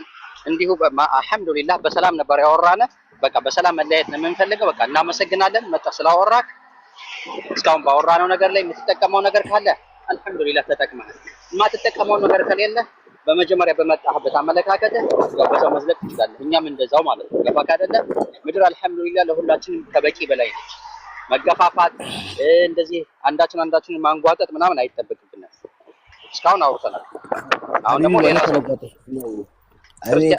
እሱ እንዳላጓጣችሁት ውስጡ ያውቃል። እንዲሁ ምንም ጥርጥር የለኝም ማለት ነው። እኔ እስካሁን ላይቭ የተማርኩት ነገር አንድ ነገር ነው። ታውቃለህ ምን እንደሆነ አርዬ አንተ በጣም ንጹህ ነህ። የንጹህ መሆንህን ደግሞ ያውቁት ደግሞ እውነታውን ስሸሽ ነውና አትሸሽ። ልንገርህ እንዴ ምን በተማርኩኝ የነገርኳቸው ነበር ሰባህ ምናምን ይቅርታ እሺ ነው እንደሱ እንትን አትበሉ ችግር የለውም። ይሄ እኮ እንትን ነው። ስለዚህ ብሎክ ማድረግ ምንም አያስፈልግም። ተውት። አይ አውርጀው ነው ብሎክ አድርገው አውርጀው አገባም ወላሂ አገባ እንደ ታስገቡት ይበቃል። ነገ ደግሞ የተሰጠህን እንትን ብለህና ውጠህና ጥሩ መድኃኒት ተሰጥቷል። እሱ ወጣው ነገ ስመጣ ደግሞ በመርፌ መልክ ይሰጣል። አዎ እስካሁን ካወራነው ነገር ላይ ከእሱን ጠይቀን ከመለሰኛም ካወራነው ነገር ላይ የሚጠቀመው ነገር ካለ ይዞ ይሄዳል። የማይጠቀመው ነገር ካለ በመጀመሪያ በገባበት አመለካከት በዛው ይጸናል። እኛም እንደዛው ማለት ነው። አልሐምዱሊላህ እኔ እስካሁን በተወራው ነገር ላይ ራሱ ማለት ነው እያደር ትናንትናም ስናገረው ነበር። አይደል ተንቂታ ነበር። እኔና ራሚ እያወራን ነበር። እኔና ከሪም እያወራን ነበር። እንቅልፍ እስኪያሸንፈው ማለት ነው። እያንዳንዱ እስልምና ላይ የሚመጣው ነገር በአጠቃላይ ማለት ነው ኡስማን የኢብን የሚነሳው ጥያቄ ራሱ አልሐምዱሊላህ እምነቴን ጭራሽ ልክ እያደረገልኝ እንደሚሄድ ነው የሚሰማኝ። በቃ ያለሁበት ግራውንዱ እምነቱ የተሰራበት ግራውንድ ዋልታና ማገሩ እንዲሁም መሰረቱ ምን ያህል ጠንካራ እንደሆነና ጭራሽ ምንም አይነት ነገር ቢመጣ እንደማይፈርስ ነው የያዝኩት እምነት የሚገባኝ። ታውቃለህ ኡስማን? አልሐምዱሊላህ በጣም ሐሰን ነው። ምን እንደው ታውቃለህ ባለፈው እንደዚህ ያወራ አንድ ቤት ላይ ስለ እንትን ተነስቶ ነበርና አምላክ አላህ ቁርአን በተከበረ ቃሉ ምን የሚል ነገር እንትን ይላል። ኡዘይር የአላህ ልጅ ነው አሉ የሚለው ቃል ታስታውሱታላችሁ አይደል? ኡዘይር የአላህ ልጅ ነው አሉ የሚለውን ማለት ነው። እና አይሁዶች ብለው አያውቁም በተአምር ከየት መጣ እየተባለ ይነሳ ነበረ። ታስታውሳላችሁ ሁላችሁም። እና ባለፈው ከአይሁዶች መጽሐፍ አሳየኋቸው ይሄን ቃል ማለት ነው። ኡዘይር የአላህ ልጅ ነው እንደሚሉ ማለት ነው። እሰማለሁ አይደል ጀማ ኔትወርክ ሂድት ምትያለ ነውና ተሰማለህ። ይሄን ቃል ሳሳያቸው ወላሂ እዚሁ ንጽጽር ላይ የሚሰሩ ብዙ ልጆች ሙስሊሞች ራሱ ማለት ነው ወላሂ እምነቴ ያለ በቃ እስልምናዬ ከነበረኝ እርግጠኝነት በላይ እርግጠኛ እንደሆን በቃ አረገኝ። እንኳን አሳየህን ምናምን ነገር አሉ። ገብተዋል። እኛ እዚህ የምናውቃትን አንዲት ነገር ስንማማር እኛ ላይ ያለው ነገር ምንድነው? እርግጠኝነቱን እየጨመረብን ነው የሚሄደው። ምክንያቱም አምላክ አላህ ነግሮናል። ኢቭን በቃ በውስጣቸው ያለውን እንትን እውነቱን እስኪቀበሉ ድረስ በውስጣቸው ያለውን ተአምር ሁሉ እናሳያቸዋለን ይላል። እነዛም ላመንነውም ደግሞ የቀልብ መረጋጋትን የሚሰጠን ነው። እና እንዳልከው አሁንም በተነሳው ነገር እንደዛ ነው እኔ እንትን ያልኩት። ለምን መሰለህ? እኔም መጀመሪያ ላይ ታስታውሱ ከሆነ ምን የሚል ነገር እየተናገረ ነበረ። አላህም ኑር ተብሏልና እሱስ አንጸባራቂ ነው ወይ ከማን ወስደው? ኖርማሊ እንደዚህ ሲሆን አንድ ሰው ምን መሰለህ የምትወስደው ኔጌቲቭ አቲቲዩድ እንትን ውስጥ ነው ያለው ማለት ነው። ኔጌቲቭ ቲንከር ሆኖ ነው የመጣው ይሄ ሰውዬ፣ ፖዚቲቭ ቲንከር አይደለም። ምክንያቱም የተፈጥሮ ብርሃን ስለ ሃይድሮጅን ስለ ሂሊየም እያወራህ ስለ መንፈሳዊ ብርሃን እንዴት ያቀላቅሎ ይጠይቃል። ይህ ማለት ምንድነው? እነዚህን ነገሮች ተዘጋጅቶባቸው ነው የመጣው ማለት ነው። ለምን ስትል አሁን እስልምና ላይ በነገራችን ላይ አረበኛ ቋንቋ ስላወቀ ብቻ አንድ ሰው ምንም የተለየ ነገር ነው ማለት አይደለም። አዎ አረበኛ እዚህ ሲያወራ በትክክል ይበልጣል፣ ምንም ጥያቄ የለውም። እኔ አረበኛ ተናጋሪም አይደለሁም። ግን ምንድነው የተቀመጠው ነገር ቁርአን አንድን ነገር የምትረዳው ቅድም ላይ ስል እንደነበረው ቃሉ የወከለውን ሐሳብ ነው የምትወስደው እንጂ ፀሐይ ኑር ተብላለች፣ አላህም ኑር ተብሏል። እንዲህ መንፈሳዊ ብርሃንና ተፈጥሯዊ ብርሃንን እንትን ማድረግ የለብንም። ከዚህ በፊትም እንደዚህ አይነት ሰዎች ሐሰኖ እንጃ አጋጥሞ ይሁን አይሁን አላቅም እንጂ እኔ ብዙ ጊዜ አጋጥሞኝ ነበር። የሆነ ሰዓት ላይ እንደውም ተለቀው ነበር ታስታውስ ከሆነ ክርስቲያን አረቦች ግብጻዊ ሊሆን ይችላል አይደል ከምናምን እንደዚህ ኢቭን ኢትዮጵያዊ ሆነው ስልጣና የወሰዱ ነበሩ። በደንብ ስልጣናቸው ምንድነው መሰለ እንደዚህ እስልምና ላይ የሚነሱ ጥያቄዎች በስኮላሮች ደረጃ የሚነሱትን አረበኛውን ቋንቋውን ስለሚችሉትም እነዛን ነበር እያነሱ የሚሞግቱ ማለት ነው። ስለዚህ ሰዎችንም ለመሸወድ አረበኛ ሲናገር ኦ ይላሉ። ነው አረበኛ መናገሩ አይደለም ቁም ነገሩ በነገራችን ላይ ከዛ አንፃር ማየት አለብን ማለት ነው። ስለዚህ አዎ በጣም ጥንካሬ ነው የሚሰጠን፣ በጣም ነው እርግጠኝነት የሚሰጠን። አልহামዱሊላህ ሐሰኖ አይተዋል ያንን ኡዘይር የአላህ ልጅ ነው አሉ የሚለውን ባለፈው ምን ሲያደርጉ ደረስኩ መሰለኝ። ይሄ ልጅ ትናንትና መጥቶ የነበረው ልጅ አብዲ ኪንግ ኦኬ፣ እነሱ የሆነ ቤት ውስጥ ተሰብስበው እያወሩ ነበር። እኔ ደረስኩኝ፣ ዝም ብዬ ቆም ብዬ ስክሮል እያደረኩኝ እያወሩ ደረስኩኝና ኪንግ የሚባለው ልጅ አንድ የቁርአን አንቀጽ አመጣ። ሱረት ዩሱፍ ላይ ያለን የቁርአን አንቀጽ አይ ቲንክ 41ኛው አንቀጽ ላይ ሁለቱ ወጣቶች እስር ቤት ያገኛቸው ዩሱፍ እስር ቤት ያገኛቸው ያዩትን ህልም ይፈስርላቸውና ይነግራቸዋል። ዩሱፍ እዛ የቁርአን አንቀጽ ላይ ማለት ነው። እና ዩሱፍ አለይሂ ሰላም ምንድነው የሚለው? አንደኛችሁማ የሚጠጣ ነገር ይጠምቃል፣ ለንጉሱ ያጠጣል። አንደኛችሁ ደግሞ አለ የህልማቸውን ፍቺ ሲነግራቸው አንደኛውማ ይሰቀላል። ስለዚህ ራሱ ላይ ደግሞ ወፎች ምግብ ይመገባሉ ብሎ ፈሰረለት አይደለ ኡስማን? ኡስማን ይሰማካል? ተከላሰ ነው ማይክ ለመክፈት ዲውሎኝ። እሺ እንደዛ ብሎ የሚለውን እንዴት እስልምና ስለ ክሩሲፊኬሽን ዩሱፍ ላይ እንዴት ስለመሰቀል ያወራል? በዛ ዘመን ሰዎች በመሰቀል አይቀጡም ነበረ፣ እንዴት ስለ ስቅላት እንደዛ ነገር ያወራል ብሎ ያ ኪንግ የሚባለው ልጅ ገራሚ ነገር አግኝቻለሁኝ ይዤ መጥቻለሁኝ ብሎ ያን ነገር ያነሰዋል። ከዛ ሌሎችም እኛ ጋር የሚያነጻጽሩ ልጆች አሉ። ሌሎችም በጣም ነገሩ ገርሟቸው በዩሱፍ ዘመን እኮ በነበረበት ዘመን ሰዎች በስቅላት አይቀጡም፣ የሞት ንፋስ ካለ በስቅላት አይቀጡም፣ ስለዚህ እስልምና ጭራሽ የሌለን ነገር ነው የሚያስተምር ብለው ያወራሉ። ስክሪን ላይ ሆነ አሰማቸዋል። ከዛ ይሄ ልጅ በመካከላቸው አንደኛው ብድግ ያደርግና ይሄ ልጅ እኮ ከእስልምና የወጣ ልጅ ነው፣ እሱ እንዲያውም ያብራራልናል ብለው ይሄን ልጅ እንዲያብራራ ቦታ ይሰጡታል ማለት ነው። ምን አለና ልክ የቁርአኑ አንቀጽ ሲያነቡት እንዴ ይሄ በጣም የሚገርም ሐሳብ ነው፣ ከየት አገኘኸው ብሎ ይሄ ልጅ ብድግ ያደርገዋል።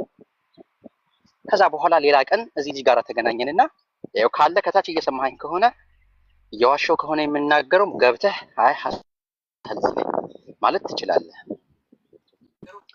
ብድግ ያደርግና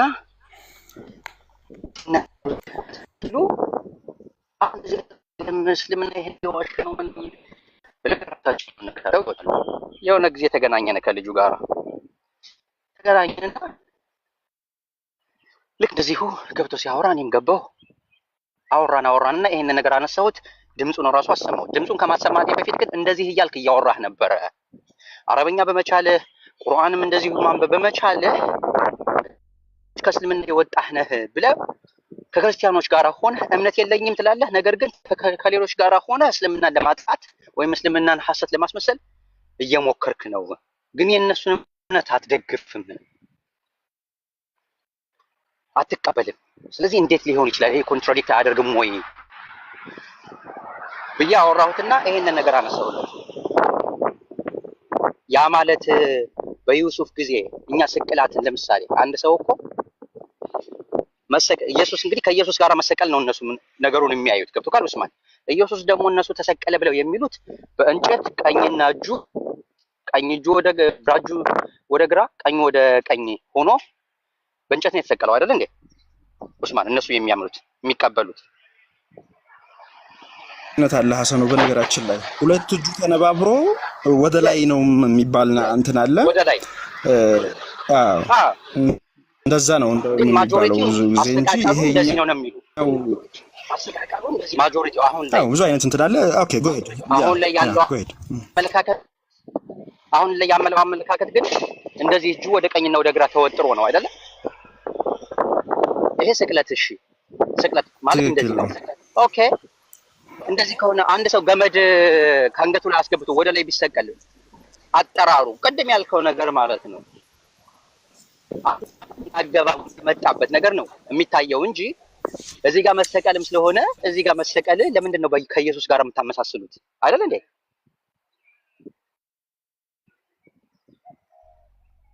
እንዴት ሊሆን ይችላል? እሱ ነው በቃ ትልቁ ነጥብ ይሄ ነው። ቃሉ የወከለውን ሐሳብ ነው እንጂ የምትረዳው እሱን አይደለም። ቃሉ የወከለውን ሐሳብ ነው የምትረዳው እንጂ ሙሳ እባብን በበረሃ ሰቀለ የሚል ይጠቅሳል አልኩት። አዎ አለ። በዛ ላይም ስቅለት ብሎ ነው ክሩሲፊኬሽን ብሎ ነው የሚናገረው እባቡ። ታዲያ እባቡ እጁን ሁለት እጅ ኖሮት ወደ ቀኝና ወደ ግራ ኢየሱስ በተሰቀለበት መንገድ ነው የተሰቀለ ብለን እንመን አልኩት። ይሆናል እባብ እጅ አለው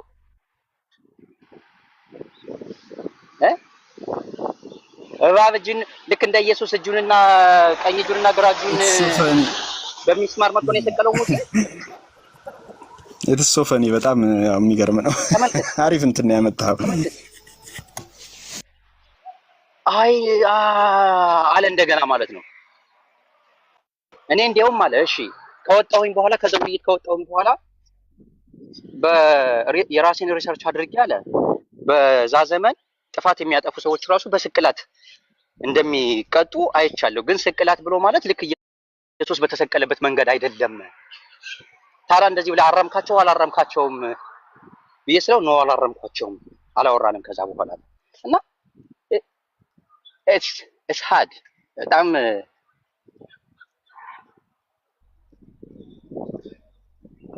ቅድም እንዳልከው ነው። አረበኛ መቻል ቁርአንን መቅራት አዋቂያስ ግን እንግዲህ አላህ ልብ ሰጥቶታል። ነገር ግን ልቡን እየተጠቀመበት አይደለም ነው በቃ።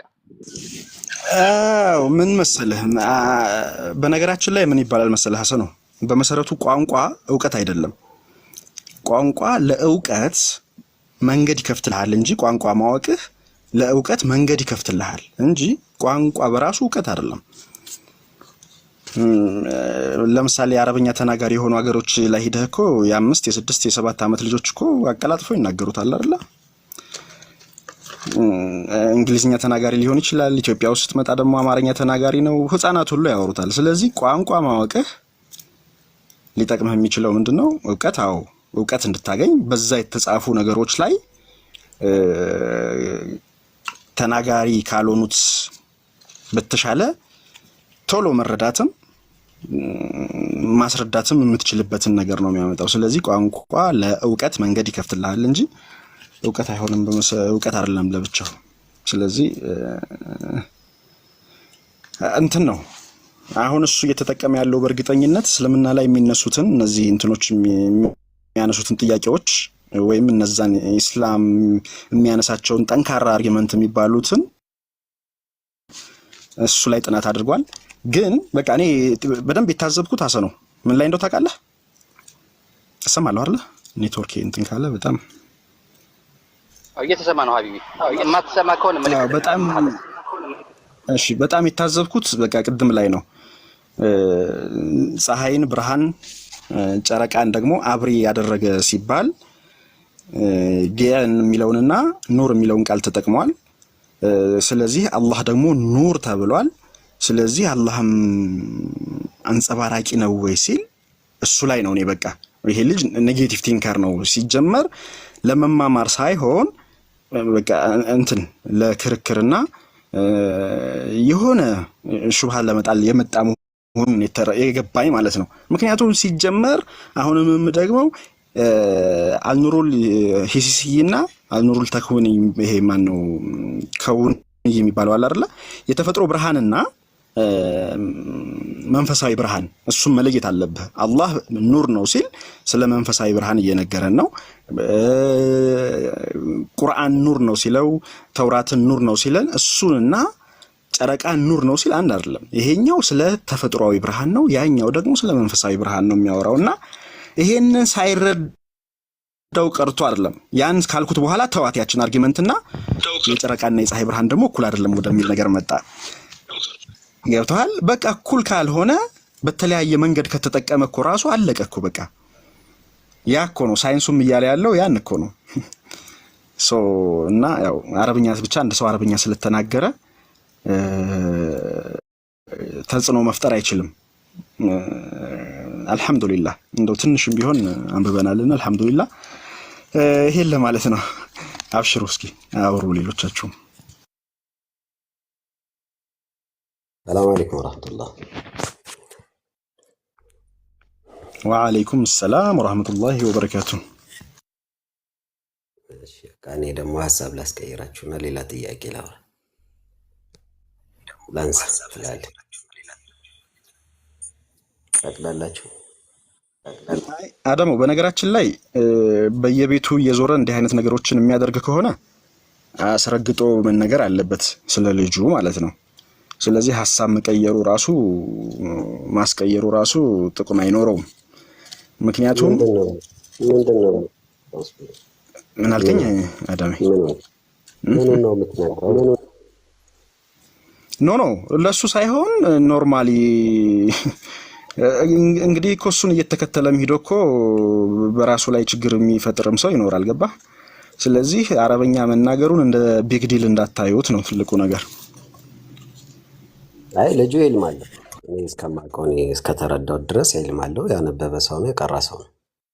ሐቃቁ መናገር ነው በቃ ልክ አንዳንድ ይሄ ምን ወላት እልፍ ያሉ ታሪካዎች አሉ አይደለ? ልክ እንደነዛ በቃ ከኢስላም በቃ የሆነ ነገር አሳስቶት ወይም ደግሞ የሆነ የተሳሳቱ አረዳዶችን ይዞ ወጥቷል ከኢስላም። ይሄ ሐቅ ነው። ነገር ግን ልጁ ኢልም አለው እስከማውቀው ድረስ። በኢልም ልክ ደግሞ ይወያያል። የምሰጠውን ሐቅ ሲቀበልም አይቻለሁ። ባለፈው በቂራዓ ዙሪያ ከኢምራን ጋር ተነጋግሯል። ማሻአላህ ሰከን ያለ ውይይት ነው ያደረው። ጠለቅ ያለ ውይይት ነበር ያደረጉት፣ ደስ የሚል ማለት ነው። ተወያይተዋል። ቢያንስ እንኳን ተማምኖ ወጥቷል፣ ሐቁን ስንነጋገር ማለት ነው። እኔ እስከማውቀው የሱ የልጁን ሐሳብ ብቻ አይደለም የምናየው። ሚን ታሪክ الاسلام ብዙ አይነት አስተሳሰቦች መጥተዋል። በተለይ ጠለቅ ብለን ስናይ የነ ኢማም አልራዚ የነ ኢማም አልጋዛሊን ሐሳብ ስናነብ በዚህ አይነት ዙሪያ በኢስላሚክ ፊሎሶፊ ላይ ወጣ ያሉ ርዕሶችን እናገኛለን። ይሄ አዲስ ነገር አይደለም። ጥያቄዎችን መናቃቸው ከሆነ እንመልሳለን፣ ማናቃቸው ከሆነ ተምረን እንመጣለን። በመናለቀው ልክ ደግሞ እናወራለን። ከተስማማን ተስማማን፣ ካልተስማማን አልተስማማንም እንጂ ከሌ እንደዚህ ነው ይሄ እንደዚህ ነው ብሎ እንትን ማጣጣል ጥሩ አይደለም ብዬ አምናለሁ። እንደኔ እንዳደ የፈለገውን ነገር በመጀመሪያ ደረጃ ለአደሜ በመጀመሪያ እውቀት የሚባለው ነገር ምንድነው ነው? እውቀት የሚባለው ነገር ምንድነው? አዎ እውቀት እኮ አለ፣ ጠቃሚ እውቀት አለ፣ ውዳቂ እውቀት አለ። ይሄ ልጅ ግን አንድ ሰው አወቀ የሚባለው ነብዩ መሐመድ ሰለላሁ ዐለይሂ ወሰለም እንዳሉትም አንድ ሰው አዋቂ ነው ሊባል የሚችለው ኢልም አለው ሊባል የሚችለው በመጀመሪያ ራሱን ከእሳት ሲጠብቅ ነው፣ የፈጠረውን አምላክ ሲያውቅ ነው። ስለዚህ አንብቦታል፣ ግን ኔጌቲቭ በሆነ መረዳት ውስጥ ሆኖ ሰዎችንም ጥርጣሬ ውስጥ ለመክተት የሚታገል ሰው እውቀት አለው የሚለው ነገር አያስማማኝም። እኔ ለምን ከተባለ ማጣጣል ምናምን ነው። ማጣጣል አይደለም። በመሰረቱ ቁርአንና ሐዲስ ላይ የተቀመጠ ነገር ወይም መሰረታዊ እንትኖቻችን ላይ የተቀመጠ ነገር ላይ ኔጌቲቭ የሆነ ነገር ይዞ ነው እንጂ የመጣው ይሄ ልጅ እውቀት ኖሮት ወይም ደግሞ የኢስላም እንትንን ወይም የአምላክ ስለዚህ አዋቂ ነው አይደለም የምንለው። ይሄንን ተንኮል እየዘራነ ነው የሚባለው እንጂ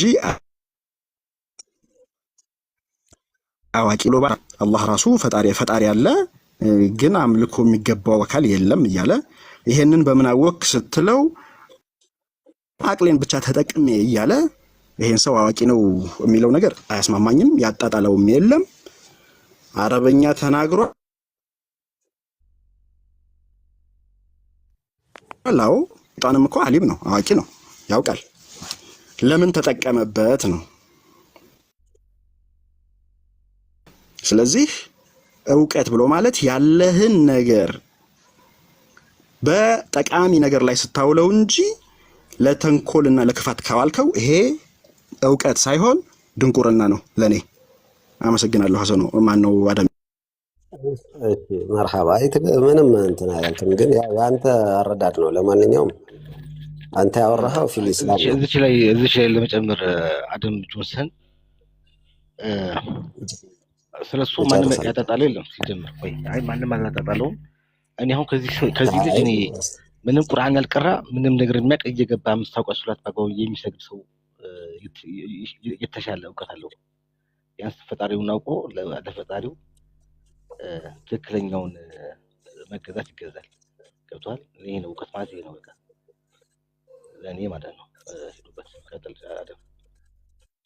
መርሐባ እኮ አንተና ዑስማን የተረዳችሁት ፊል ኢስላም ነው እኮ ነው። ሐሰኑ እስኪ የሚጨምረው አለ እያለ ስለሆነ አዳሚ ትቀጥላለህ። ሐሰኑ ተመሳሳይ ወይም ልዩነት ካለው እንስማና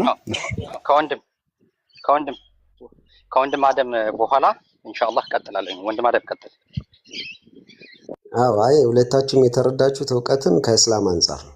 ለምሳሌ አንድ ሰው የመጀመሪያው እውቀት ማለት ፈጣሪውን ማወቅ ነው ብላችሁ ነው እንደ እስልምና የምታውቁት አይደለ? እስልምናን ማወቅ ለአኺራው የሚጠቅመውን ከሚፈራው ነገር ተጠብቆ ወደሚከጅለው ነገር የሚያደርሰውን ኢልም ከያዘ አንድ ሰው አውቋል ማለት ነው ትላላችሁ። ይሄ ሚን ሸሪዓን ትክክለኛውም ይሄ ነው እንደ አህለ ሱነቲ ወል ጀማዓ ብናየው። ነገር ግን በሸሪዓችን ላይ ወይም በዲናችን